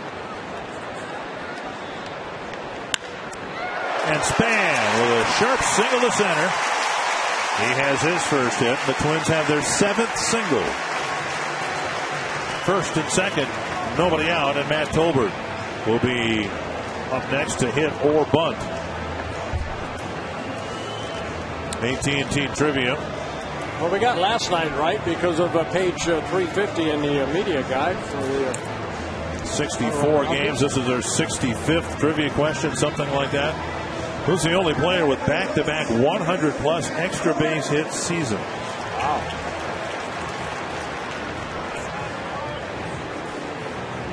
That's a lot of extra base hits. That's a lot of extra. I think Albert Bell did it once. He was I think in the 50-50 club with doubles and home runs. But I'm not sure he did it twice. So could it be Todd Helton? Could it be Todd Helton? That's what I was thinking. I was thinking of Larry Walker, you know, somewhere in Colorado. But look, it is that man at first base. Here's Tolbert. Mora already in on the grass at third. Helton creeping in from first. But it's a fair ball. And Iannetta looked at third, but Mora wasn't at the bag. So a bunt that rolled next to the plate. It didn't even roll in front of the plate, I don't think, and it got the job done. Yeah, Mora was kind of playing in on the grass. He expected probably, the bunt to go his way, and just that soft ball just kind of lands right there. And Bill Cuzzy says, and Mora saying, hey, don't throw it to me, I'm off the bag. We can see that ball foul, and then it ends up in fair territory. So a sacrifice bunt by Tolbert, able to advance the runners. That's the shortest sacrifice bunt you'll ever see. And Bauer, of course, will be intentionally walked. The bases will be loaded with one out. But that's within that is a lesson that is worth teaching every once in a while. It makes no difference around home plate. Once the ball makes contact with the bat, where the ball lands in relation to home plate. There'll be several times somebody will chop it back behind the plate and it'll spin forward into fair territory. It's where the ball is fielded. And here, Iannetta picked the ball up right next to the plate in front of the angle of the back of the plate that would go down the baseline. So in drawing the intentional walk, Bauer fills the bases for Morneau. And Bob Apodaca to the mound. Miguel Olivo, the backup catcher, running out to the bullpen as we speak.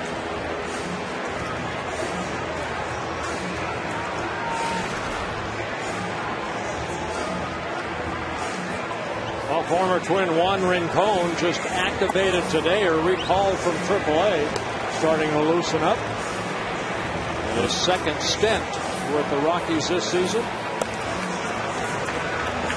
And the Rockies put Matt Daly on the disabled list with some right shoulder inflammation to make room for the veteran Rincon. Done a quiet homestand for Morneau. And he can make some noise here with the bases loaded. And one out. I think a long ball right here would create a lot of noise.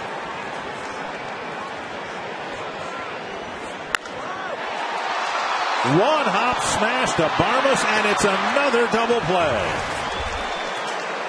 The third inning in a row where the Twins have grounded into an inning-ending double play.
Bryant Heating and Cooling Systems. Rockies and the Twins finishing out the series tomorrow at Target Field. Coverage begins at 11:30 a.m. It'll be windy and warm in Minneapolis. There could be a strong thunderstorm around. We'll have to keep an eye to the sky during the game. Well, we've been doing that ever since we set foot in this place, keeping an eye on the sky. And tonight it's a beautiful sky. Yeah, beautiful evening right here. And guys, You're all hereby circled, guys and girls. Yes, the Twins are number 1. Carlos Gonzalez will lead off the 6th against Scott Baker, who has already struck out 10 through 5 innings. Now 78 pitches for Baker, 60 have been strikes. And he misses wide with a breaking ball. Gonzalez, Helton, and Tulowitzki. Remember, Gonzalez in his last at-bat hit one off that padding in right field, and Kadire played it perfectly to hold him to a single.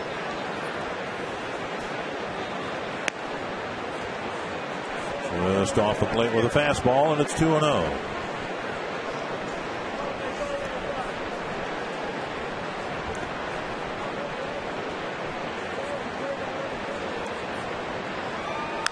Foul back.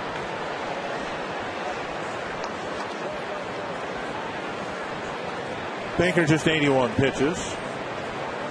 He has given up a walk and a pair of singles. That's been it. One of the singles, not an infield hit because it did trickle into the outfield grass, but just a high hopper over the mound. The other one, as Bert mentioned, a smash off the bat of Gonzalez. This one lifted down the left field line. Delman Young crossing the line, and it bounces out of his glove. Went down into a slide on the warning track. And the fans appreciate the effort. They sure do. Great effort right there by Delman Young. He had to go a long way for that ball. And right here at the finish, he has to slide right there. And the ball in and out of the glove. Shoot, said Delman. Well, good effort right there. 2-2 to Gonzalez. Baker with 10 strikeouts all on a swinging strike 3.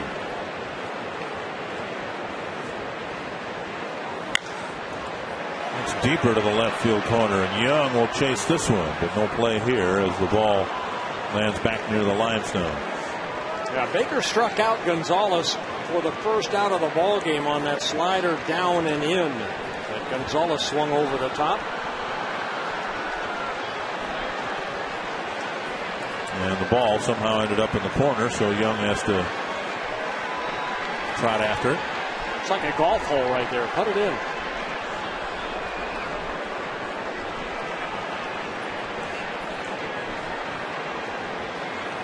White Sox and Tigers did win their games comfortably over Pittsburgh and Washington.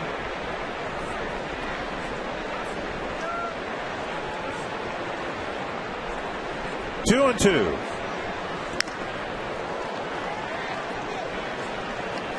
And another foul. Well, Baker's fastball still at 92 miles an hour.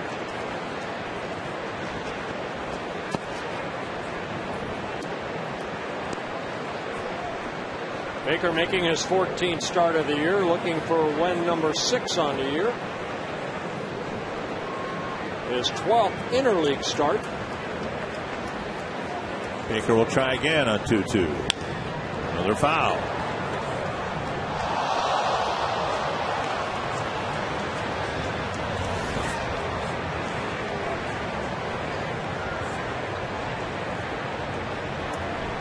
So Gonzalez having a long battle with Baker here to start the 6th inning.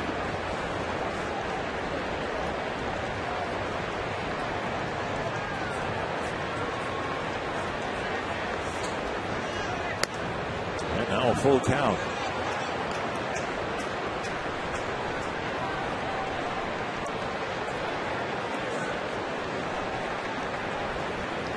Baker walks Smith with 1 gone in the 5th.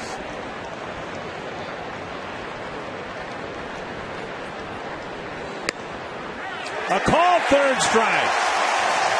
Gonzalez thought it was ball 4, and Baker gets another strikeout, his first, with a called third strike. I might have fooled the umpire right here, Phil Cuzzy, because it looked like it took him a split second right there to call him out. And with Todd Helton coming to the plate, we think he might be the answer to our trivia question.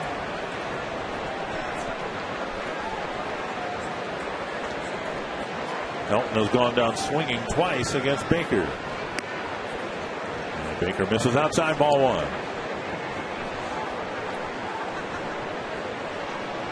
And the only player with back-to-back 100-plus extra base hits. And it is Todd Helton. You look at Helton in his swing, and granted he hit a home run last night, but he takes a very aggressive hack. It seems hard to believe he only has 2 home runs this year. Well, 327 home runs over his career.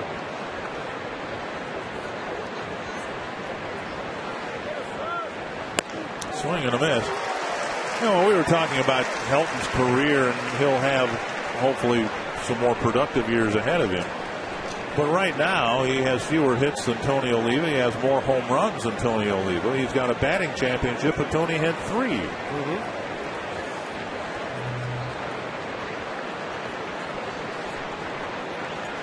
1-2 to Todd Helton.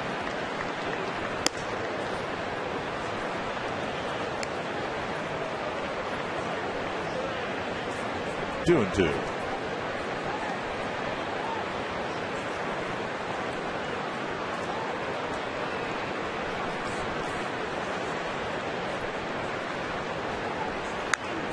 Left one up, and Helton fouled it to the net.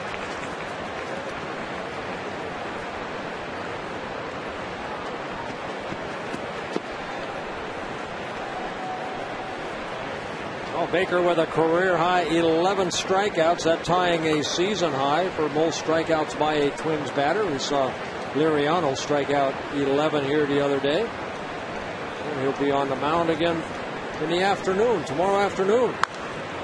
Foul backing out of play. The pitch count starting to mount for Baker. Yeah, really looking forward to tomorrow's game. Liriano at times has been dominant, and Jimenez has been dominant all year long. Yes, 12-1 with a 1.16 ERA. I would have to say that that's dominating.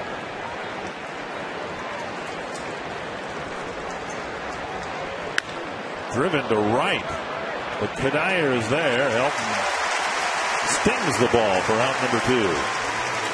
A reminder to go to FoxSportsNorth.com to vote for the Twins' top memorable moment that you'd like to see replayed here on Fox Sports North. The choices are Kent Herbeck's grand slam in Game 6 of the 1987 World Series, or again in Game 6, Kirby Puckett's walk-off home run of the 91 World Series, and we'll air the winning highlight during Thursday's postgame show. I said it last night. Can you vote for both of them?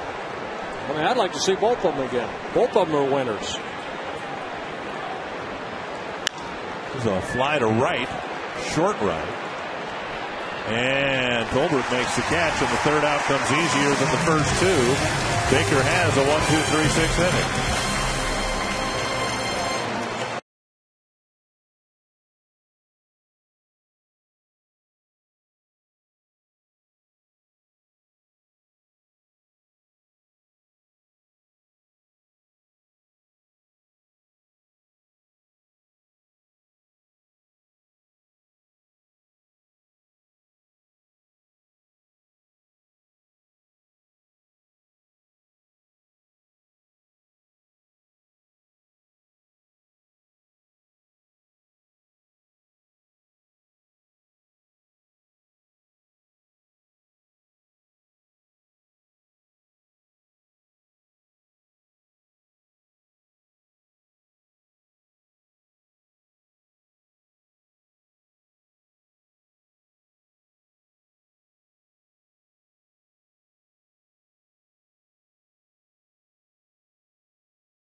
Welcome back to the Coors Light 6th inning of the Coors Light Freeze Can. Well, Baker's only allowed a couple hits in tonight's ballgame. 11 strikeouts, a career high for Scott Baker, and all 11 called swinging strikes.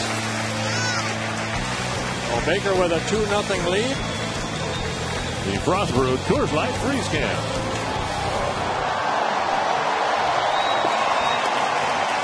Well, we have a proposal here at the ballpark. Yeah, I think we've had one every night here, and they've all been accepted. And the diamond rings seem to be getting larger. Michael Kadire will lead things off for the Twins in the 6th. Yeah, Matt Balaio coming out of the bullpen, making his 29th relief appearance. Chacin worked the first 5 innings. Got 3 double plays turned behind him. Lyles has a good sinking fastball, curveball, and a changeup in his 2nd season with the Colorado Rockies. And a lot of strikeouts. And Kadire has bounced into one of the double plays, walked and scored so far. That's down the right field line. And back into the seats. Not many walks, and as we said last night and throughout the Atlanta series, the Rockies, like the Braves, each have a very good bullpen. 2-1. Yeah, the Rockies bullpen, even though they're 6-12, they have a combined 3.31 earned run average, and that's 3rd best in the National League. 3-1.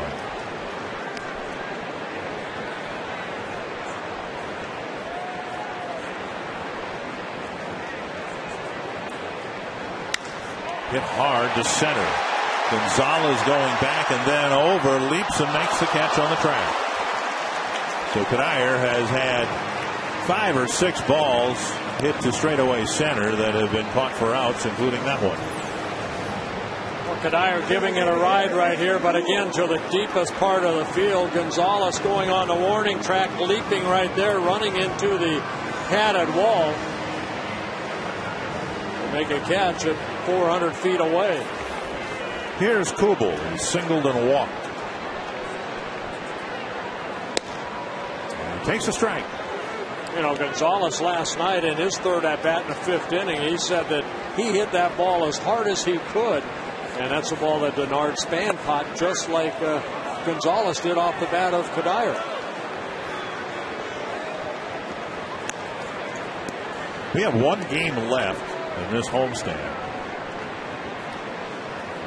And Justin Morneau hasn't homered. Michael Kadire hasn't homered. Joe Mauer hasn't homered. And Jim Thome hasn't homered. That's been Kubel and Young and Tolbert. That's been it. Bounded to the right side. Helton fields. Flips 2 away. Well, the Twins have 54 home runs. 19 have been hit here at Target Field. So it's been a pitcher's ballpark. If you can make them hit it in the gaps, just like, you know, Belial made Kadire hit that ball straight away right center.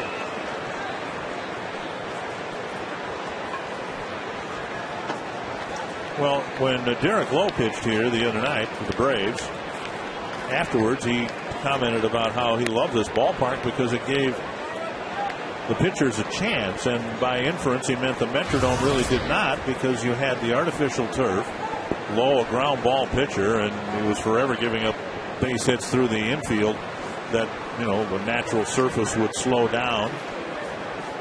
And you've got, I think, a very fair ballpark here. And I'm not saying that because you're sitting next to me, but here's Young slicing one foul.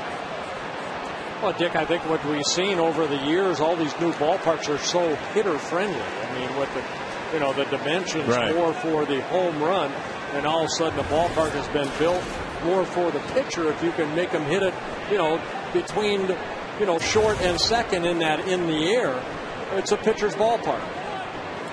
And what's going to happen with the Twins is they have to get used to it. The doubles and the triples will come. Now we're going to go this weekend to Philadelphia. That's a hitter's ballpark. I heard it was. I'm looking forward to seeing it. And then we'll go to Miller Park. And depending on whether the roof is open or closed, I think you'd probably label that. If you had to put it in one category, you'd say it was a hitter's ballpark. But then we go to Citi Field in New York where the Mets play now, and that's a pitcher's ballpark. Here's a high fly to center. And Gonzalez makes the catch, and for the first time tonight, the Twins are retired in order.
Sports North is brought to you by Grand Casino. The best stories start here. By Lincoln Mercury. Visit your local Lincoln Mercury dealer or go to experiencelm.com. And by AT&T. Find out what's possible with the nation's fastest 3G network. AT&T. Rethink possible. Quest high-speed pitch, and Scott Baker's still in the game, and Chacin is not. Yeah, Chacin worked the first 5 innings, clocked as high as 93. Baker as high as 94. 95 pitches for Baker in the first 6 innings of work. High-speed pitch brought to you by Quest High-Speed Internet. Good changeup right there to get strike one. The most pitches Baker has thrown in a game so far this year, 105. He did that in Fenway Park. 1 strike. 2 strikes. Rockies obviously haven't scored. They haven't gotten a runner to second base against Scott Baker. Yeah, last base hit off of Baker was Gonzalez in the 3rd inning with 2 outs.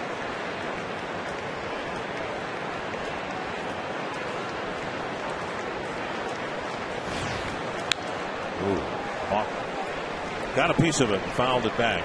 A good fastball inside, kind of tying Hawk up, and he just fouled it off.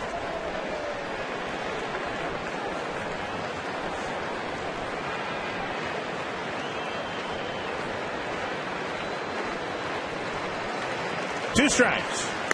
And now a ball. Rockies in the middle of it in the National League West. Padres leading the division. Angels started the day a half game back. Giants 1.5 back. Colorado 4.5 back. This pitch right here will be 100 for Scott Baker. Making his 14th start, this will be the 4th time he has thrown at least 100 pitches in a ball game.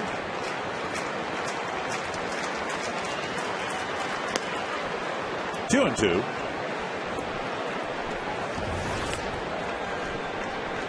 Pitches by inning for Scott Baker. Right now a total of 100. Second inning the most he threw, and that was a 1-2-3 inning.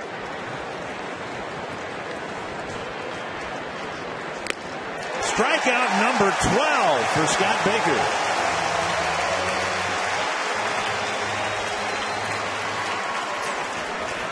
Boy, just rearing back and just challenging. Good fastball right there. Had a little movement on it. And Baker keeps adding to his career high, at 12. Only one backward K. And they're out of room in that section of the facing. Here's Mora. He struck out his last time up, back in the 4th inning.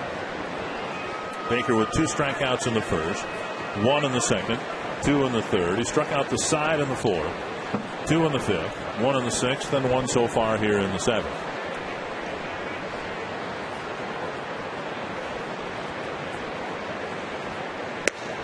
Good curveball right there. That had some bite on it. Take a look at the rotation of this ball right there.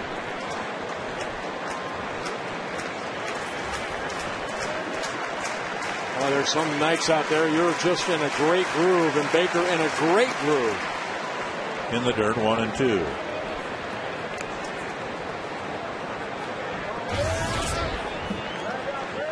We all know about the near perfect game a couple of years ago. Is this as good as you've seen him? Yeah, it really is. This is the best I've seen him all season long.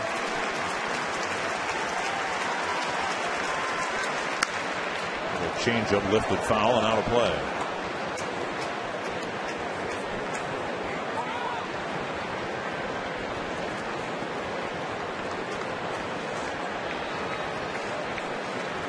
Baker making his 123rd Major League start. He has 3 complete games, 2 of those shutouts. And right now, 106 pitches, a season high. Ouch. Oh, what a great sound. Baker catches the flip, gets to the bag, out number 2 here in the 7th. Mountain Dew game summary.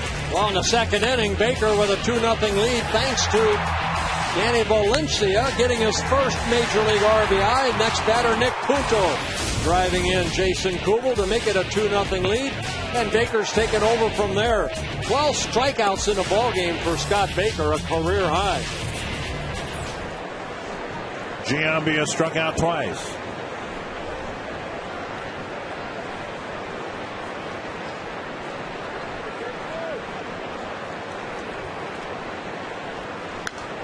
Foul back and out of play. Giambi now on the season 63 at bats. 13 of those have been pinch hitting appearances. He'll get an opportunity, of course, in American League parks to be the designated hitter.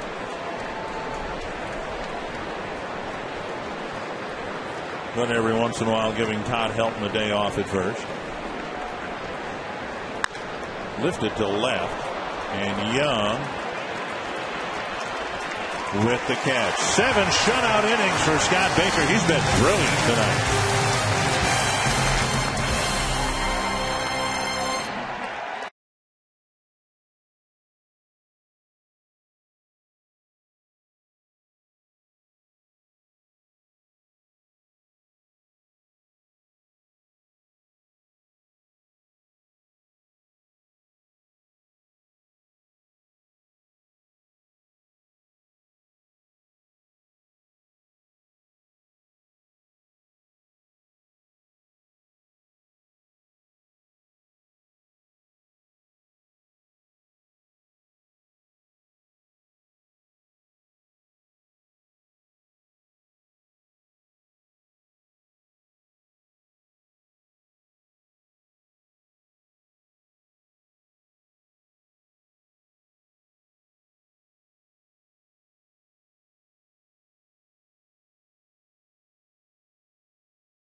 I'm loving it. By Toyota. Visit your local Toyota dealer today to take advantage of special summer savings on Toyota's full lineup of dependable vehicles. And by Quest high-speed internet. Get blazing fast speeds that won't burn up your wallet. Got Baker eating an energy bar, and why not? He has been brilliant here tonight. He's got a 2-0 lead as the Twins hit in the bottom of the 7th. Yeah, career high 12 strikeouts for Baker. Was only allowed 2 hits. Danny Valencia will lead off for the Twins in the 7th inning. Then Nick Punto and Denard Span. And Valencia takes ball 1 and ball 2. Time for the Haynes comfort zone. And the Rocky bullpen has been very, very good. Well, you can see where they rank. 3.31 ERA, 3rd best in the National League. Drilled to right center field. And that's going to run the gap. And Valencia's got an extra base hit. So Valencia, a couple of hits last night and 2 more here tonight. And an extra base hit. The Twins are in business with a leadoff double. Yeah, a lot of balls he's going to keep tonight if he wants to keep this one right here because it's his first Major League extra base hit. Dropping the barrel of the bat on a breaking ball away. And that ball getting by Hawk out in right field. So Valencia with his first double at the Major League level. And now Punto likely will be asked to bunt with Mora in on the grass at 3rd. Punto has been swinging a hot bat, and that might enter into Ron Gardenhire's thinking here. And so he pulls it foul. You know, when a hitter's going good, and you know, Punto, when things are going well for him, can make pretty consistent contact. Ron Gardenhire thinking, look, a ground ball to the right side will accomplish the same thing as a bunt. Well, you know what we saw here tonight is the same thing we talked about in the open, Dick, is the lower part of the lineup. I mean, here tonight, Valencia and Nick Punto 4 for 5 so far in the ballgame. And Punto's job right here, try to get Valencia over to 3rd. And 2 quick strikes, and that'll probably take the bunt off for sure. Iannetta to the mound.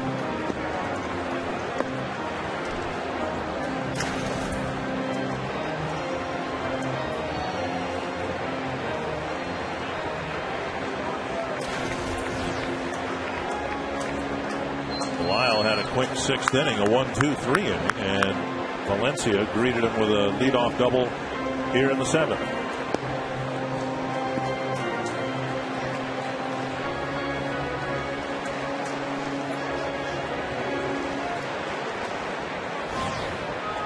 See if Punto can get the job done with an 0-2 count. The left field hanging in the air for Smith. 1 away.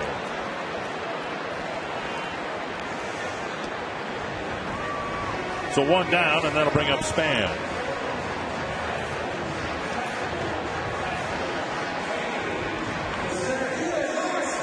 Span singled his last time up.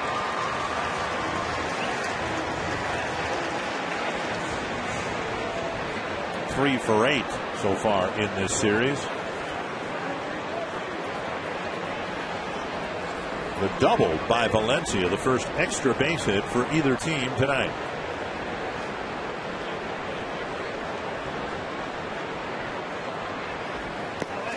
Iannetta with a good scoop.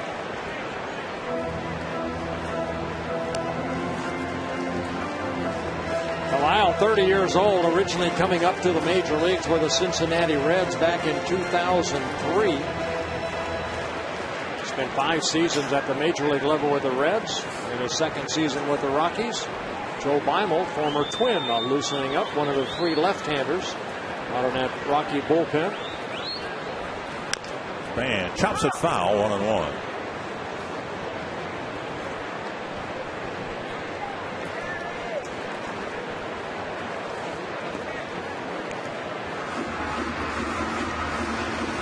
Noon game here tomorrow, the series and homestand finale, and it should be a great game.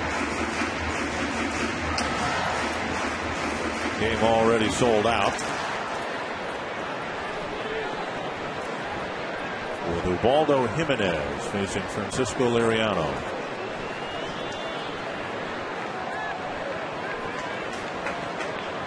One and one to Span. check his swing. 2-1.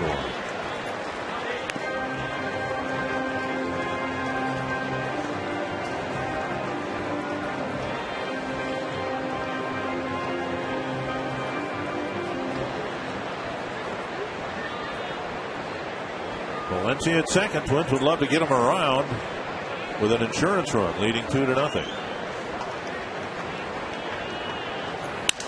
Back to the mound, and Valencia nearly got trapped off second.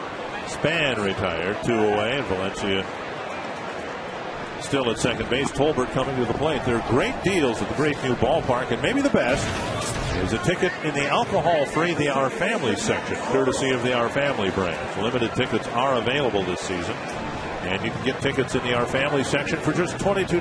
That includes a Schweigert's hot dog and Pepsi. Log on to twinsbaseball.com or call 833-TWINS and order your tickets. Well, here's Tolbert, and the Twins have had a tough time doing anything with the only base hit they've gotten. Valencia's leadoff double. Tolbert with a single his first time up, dropped down the shortest sacrifice in the history of professional baseball his last time up. Guinness Book of Records? Well, when the ball is lying next to the edge of the plate, you can't be any shorter, can you? No. Especially when it started in foul territory. 1 strike to Tolbert.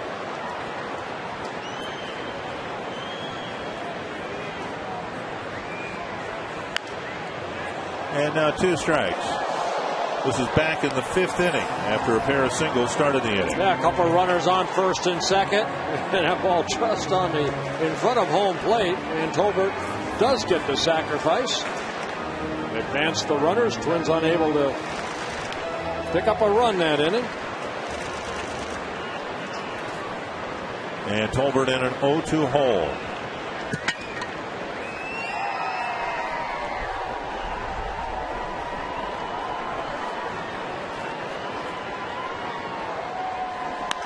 High pop-up, left center field. Smith coming in, and he makes the catch. And Belisle pitches out of the jam in the 7th. Matt Guerrero will pitch the 8th.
Tom Bernanski hit a grand slam inside the park home run against the Brewers. There was Bruno's 2nd inside the park home run in a 6-week span. That was Dave Engel scoring right there, yeah. Tom Bernanski honored tonight as one of the 50 greatest Twins. And did you see the bounce off that first artificial turf that they had at the Metrodome? It was like playing baseball with a Super Bowl. Well, Scott Baker's 7 shutout innings, and now the Twins bullpen will go to work, starting with Matt Guerrero. Yeah, Baker not out there for the 8th because in this era, of baseball, it's the pitch count. 108 pitches for Baker, 7 outstanding innings. Now let's see if Matt Guerrero can shut the door here in the 8th inning. And he hits the inside corner on the first pitch to Seth Smith. And Matt has done such a great job in this role throughout his career as the 8th inning setup man. Now to John Roush, and before it was to Joe Nathan. 1-1.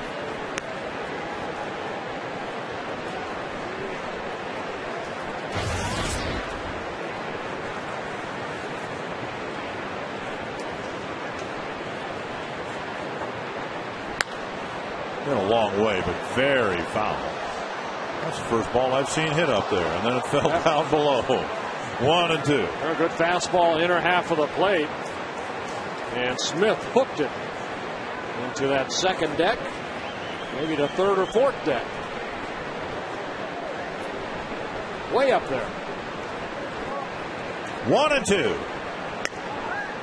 Just off the outside corner, 2-2. You saw that big curveball just missing right there. Matt has all 4 pitches: fastball, curveball, little slider, very good changeup he's been using a lot. Only 17 hits allowed in 28 2/3 innings. And fouled the other way. Smith on the night drew the only walk issued by Scott Baker. And he and Barmes are the only batters for the Rockies who didn't strike out against Scott Baker.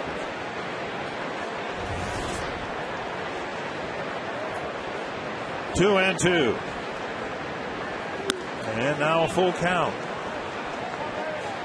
You know, the Twins got the 2 early runs, and they've had opportunity after opportunity to add a run or two here or there. They haven't done that. And the Rockies, because of that, are still very much in this game. Yeah, Matt doesn't walk a lot. A very good control. Got to make Smith swing the bat right here. And it's hooked down the line, and a fair ball.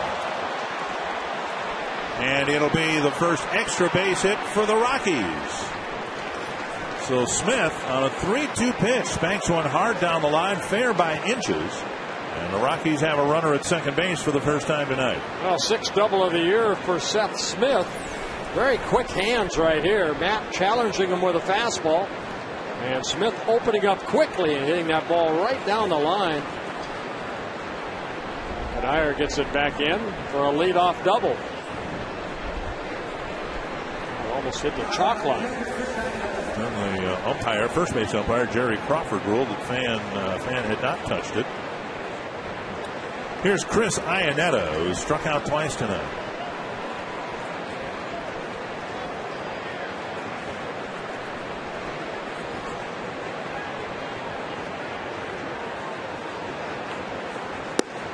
Breaking ball misses.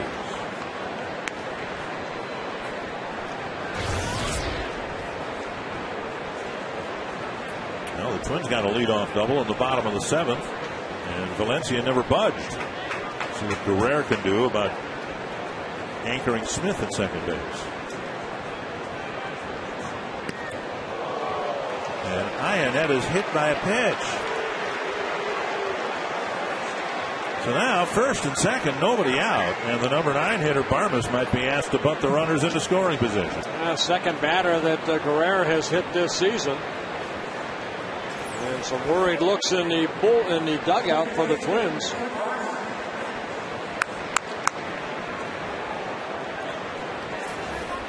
So first and second, nobody out. And Barmes, the number 9 hitter, up with Jose Majaras warming up in the pen.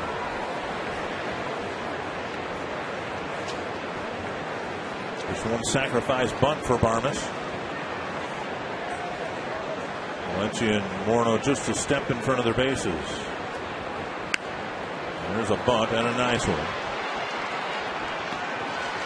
And Guerrero to Tolbert, a sacrifice, advancing 2 men into scoring position with 1 away. Yeah, nicely done right there by Barmes, advancing the runners. We saw Matt Tolbert, even though it wasn't the prettiest bunt, do it earlier in the ball game. And Barmes right there asked to lay down the bunt, and he advanced the runners. So Guerrero facing the bottom third of the lineup, but that's going to be the end of his night with runners at second and third and 1 out. Carlos Gonzalez will hit against Jose Majaras when we come back.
plate appearance that really hurt was the hit batter.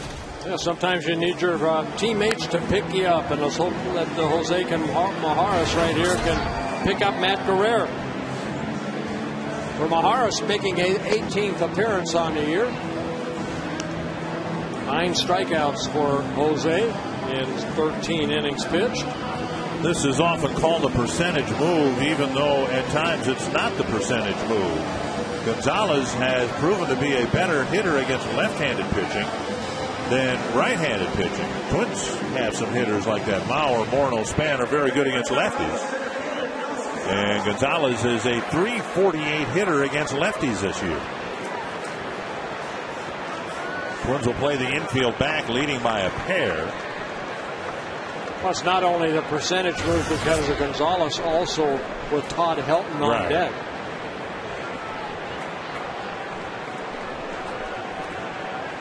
So Majaras has a couple of tough lefties to try to get out here. First one to Gonzalez is fouled off the end of the bat. Well, Majaras with a good fastball in the low 90s. Hard slider. Gets a lot of his strikeouts on that slider.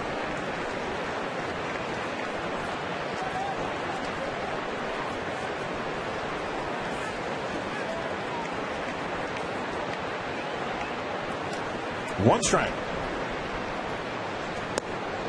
And a ball.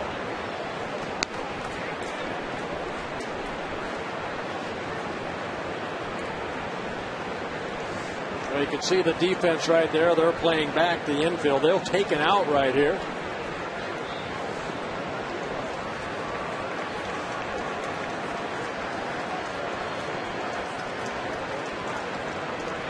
And Majaras steps off. This is the only threat the Rockies have had tonight. Only time they've had a runner as far as second base.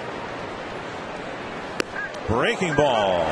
Spins Gonzalez away, and it's called a strike. Yeah, that's the curveball right there. Started right at Gonzalez. Watch his reaction right here at that ball coming in, and whoa, breaking over the heart of the plate.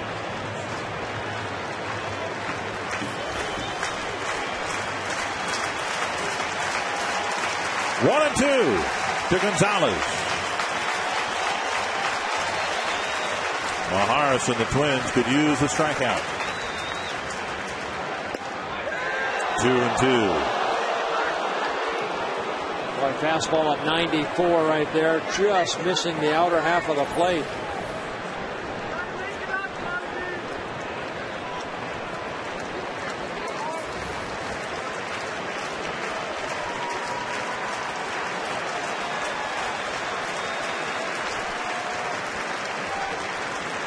Two and two.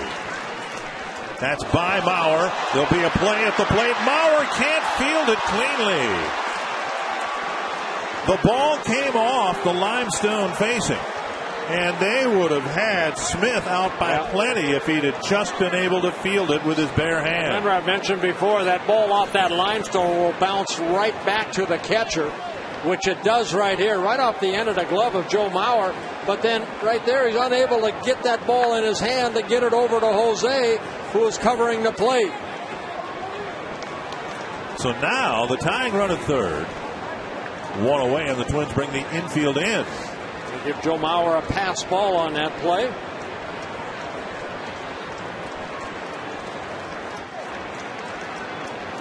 Full count to Gonzalez. Slow breaking ball, and Gonzalez chips it foul.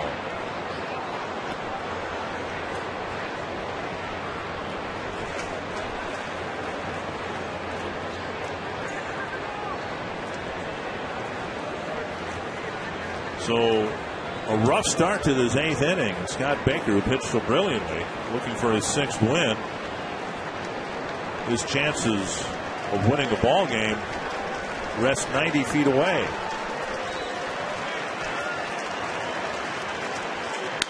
High pop up, and Valencia in foul ground has room. A big second out. And that'll leave it to Helton. Let's see what Ron Gardenhire wants to do right here. Troy Tulowitzki has been so good and hitting just one home run in his first 38 games. He's hit 8 since. And they'll go after Helton here with 2 gone. Infield back at normal depth.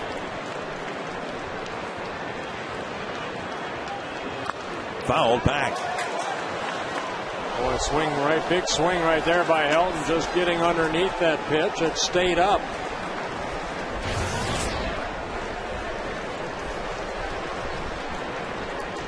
Well, he has struggled this year with runners in scoring position, hitting just 167. This guy's been here many, many times. Strike 2 at 94 in a pretty tough spot to make contact right on the outside corner.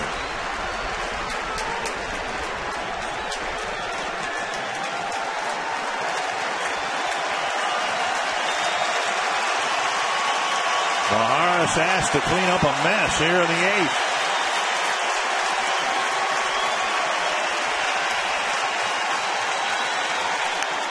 8th. Ooh.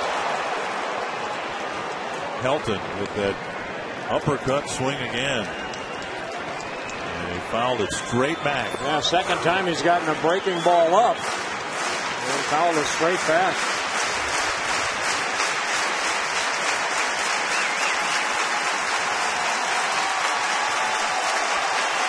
Another great crowd here of over 39,000.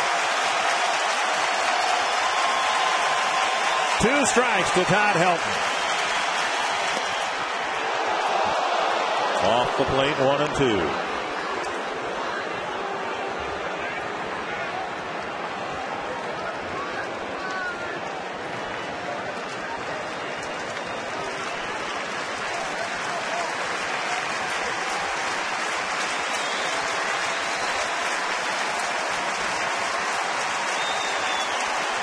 One and 2 to Helton.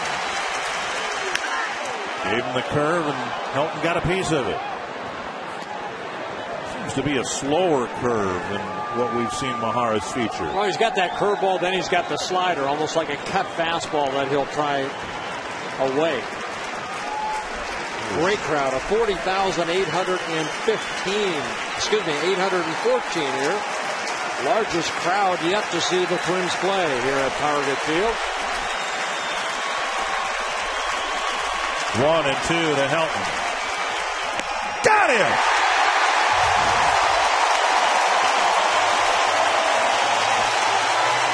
Maharis did a little Juan Berenguer after this strikeout.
It's Mikowski. It's a great 2-1 ball game in favor of the Twins in the bottom of the 8th inning. We've got an hour-long post-game show coming your way tonight. Special edition.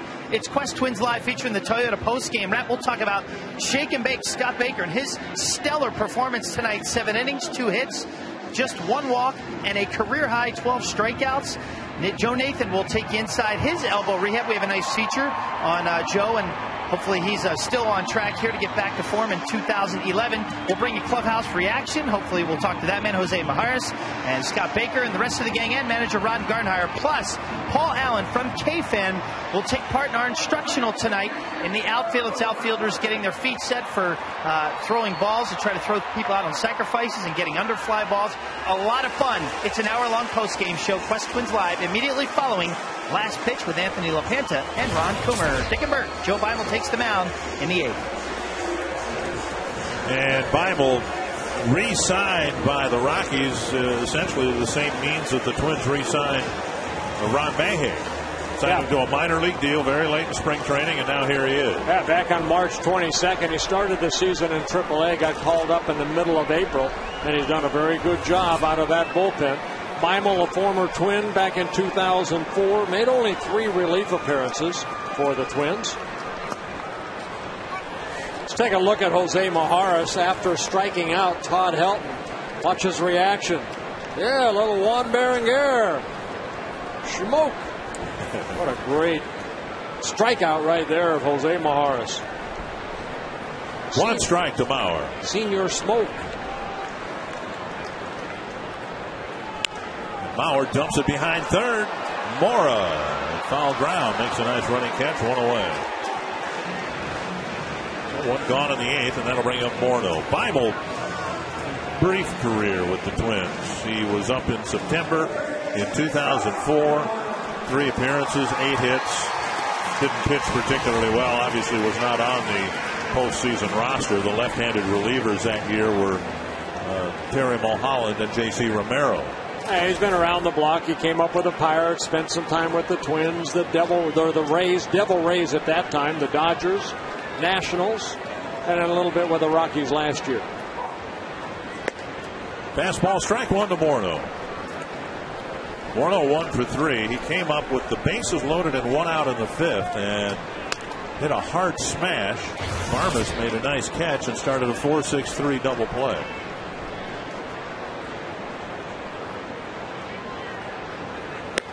Strike 2. Beimel not overpowering you. He'll give you that little bit of hesitation over the pitching rubber and then explode toward home plate. Almost like Nick Blackburn does as a right-handed pitcher for the Twins. Right there. And then here comes the ball.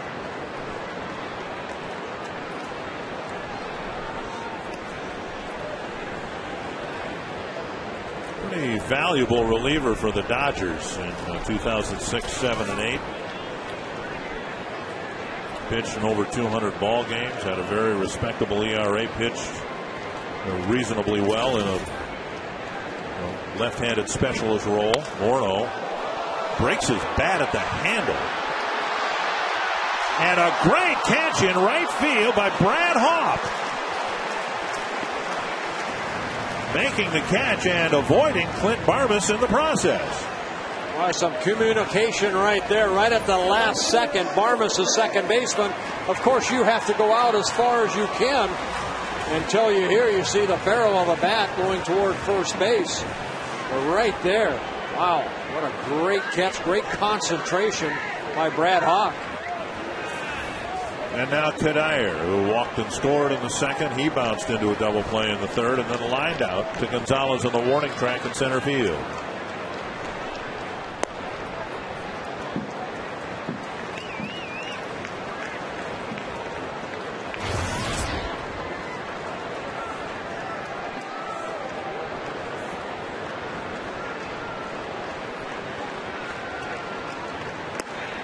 Down and in, and it's 2-0.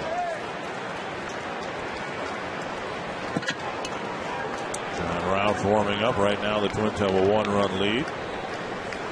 Tulowitzki, Hoff, and Mora due up for the Rockies.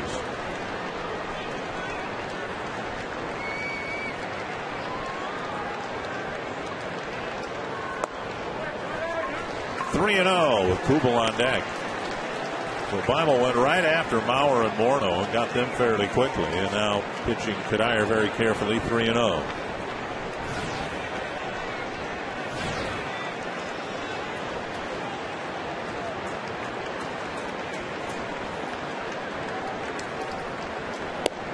Kadire takes 3-1.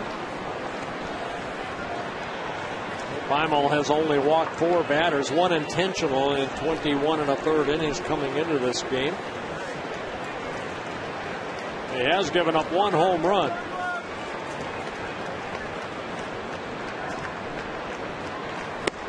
Three and 2. Kadire on that swing tried to make it 2.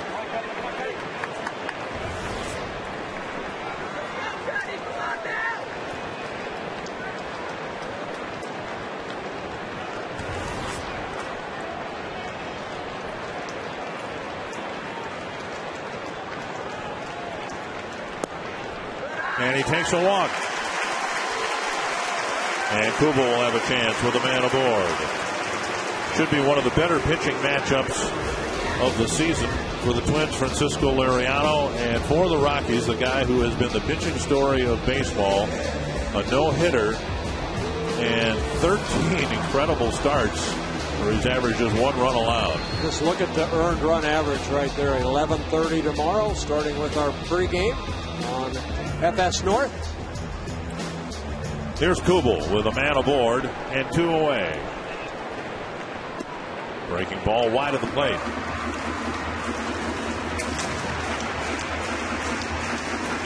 Yeah, both those starters tomorrow from the Dominican Republic, good friends.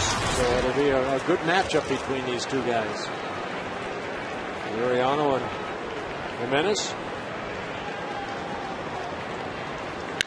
That's to left and pasted pretty well, but Smith is there. Kubel retired, and the Twins are done in the 8th inning. It's 2-1 Twins, and now it's time for the Twins Territory Weekend Weather Forecast, brought to you by Gander Mountain.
Toyota game reset. Twins up a run. Well, Scott Baker with a career-high 12 strikeouts in 7 shutout innings.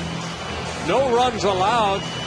Danny Valencia picking up his first career RBI. Nick Punto picking up an RBI. The scene with the Colorado Rockies 5 innings. He gave up 2 runs. He got 3 double plays turned behind him. And we have ourselves a 2-1 ball game going into the bottom of the 9th. And that gives John Roush an opportunity to pick up his 17th save of the year, making his 25th relief appearance. Troy Tulowitzki to lead things off, and Roush starts him with a strike. Of course, these Rocky hitters have some exposure to Roush. Before coming to the Twins, Roush was in the National League with the Diamondbacks and with the Nationals. High fly down the right field line. A very long run for Kadire. And it's a couple rows back in the seats. Oh, that's an out in Oakland right there. Speaking of Oakland, the Twins were in Oakland and they had 3 straight one-run games, and that's kind of been the norm. We've got a lot of one-run games in this homestand too, and the Twins hope that they can win a one-run game here tonight.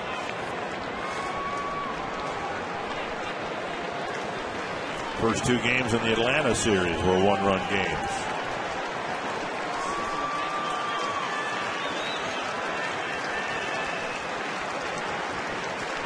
Two quick strikes to Tulowitzki.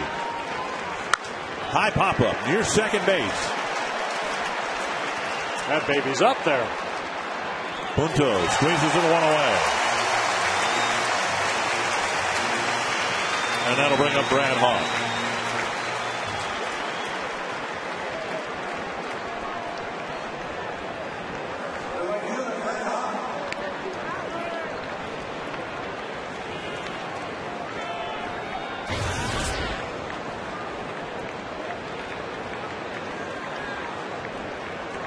Roush tied with Neftali Feliz of the Rangers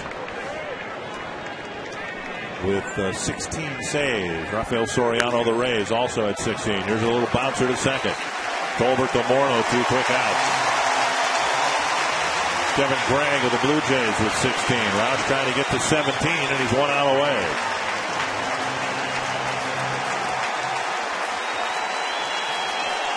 Largest crowd ever at Target Field.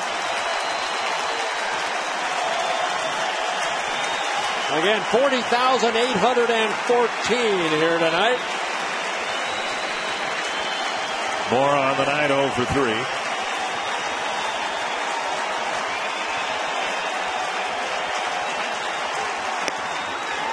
Overhand fastball right down the middle, strike 1. Oh, we had Joe Nathan here last night. He was very impressed with the way that John Roush has kind of taken over that closer role. 1-1 on a breaking ball.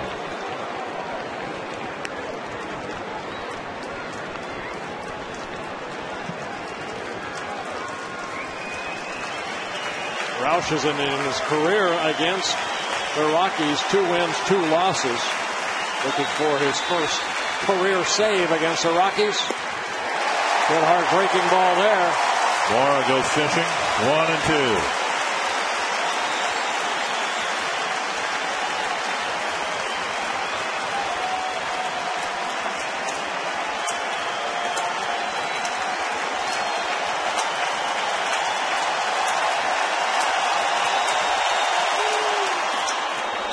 Lower breaking ball in the dirt. Mora laid off. That's the curveball right there. The previous pitch, the slider.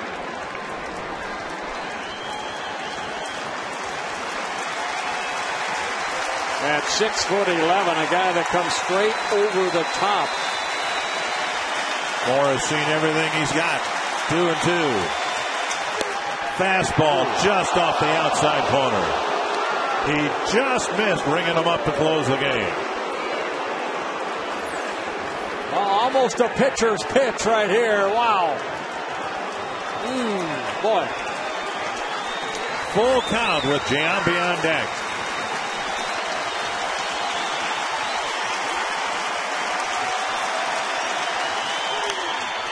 And Mora gets a piece.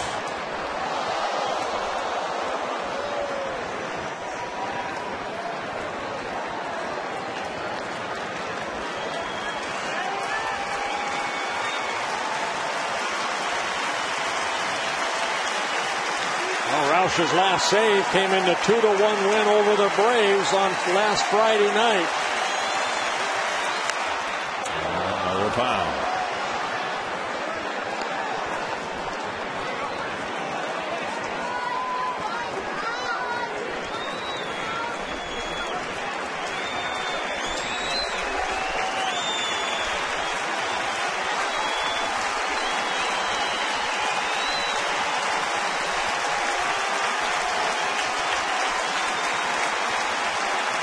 Full count to Melvin Morrow.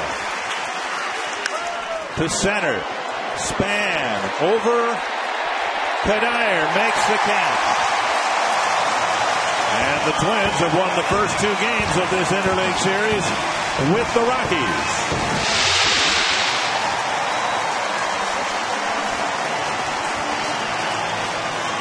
And Roush on just a handful of pitches, I think 12. Got the 3 outs needed. Here's our Coors Light Cold Hard Blast. And it came from Jose Majares. And the 8th inning with the runner at 3rd and 2 outs. Jose Majares picking up the huge strikeout to end that inning. And the Twins hold on and beat the Rockies 2-1. And Anthony, a couple of impressive wins for the Twins, and now a 5-3 mark on this homestand. And Minnesota will go for the sweep tomorrow. We'll preview that. We'll also take a look at a big night for Scott Baker, who was sharp for the Twins in 7 shutout innings. An update on Joe Nathan's elbow rehab. We have camp fans Paul Allen with us for our instructional. We hear from Ron Gardner all next.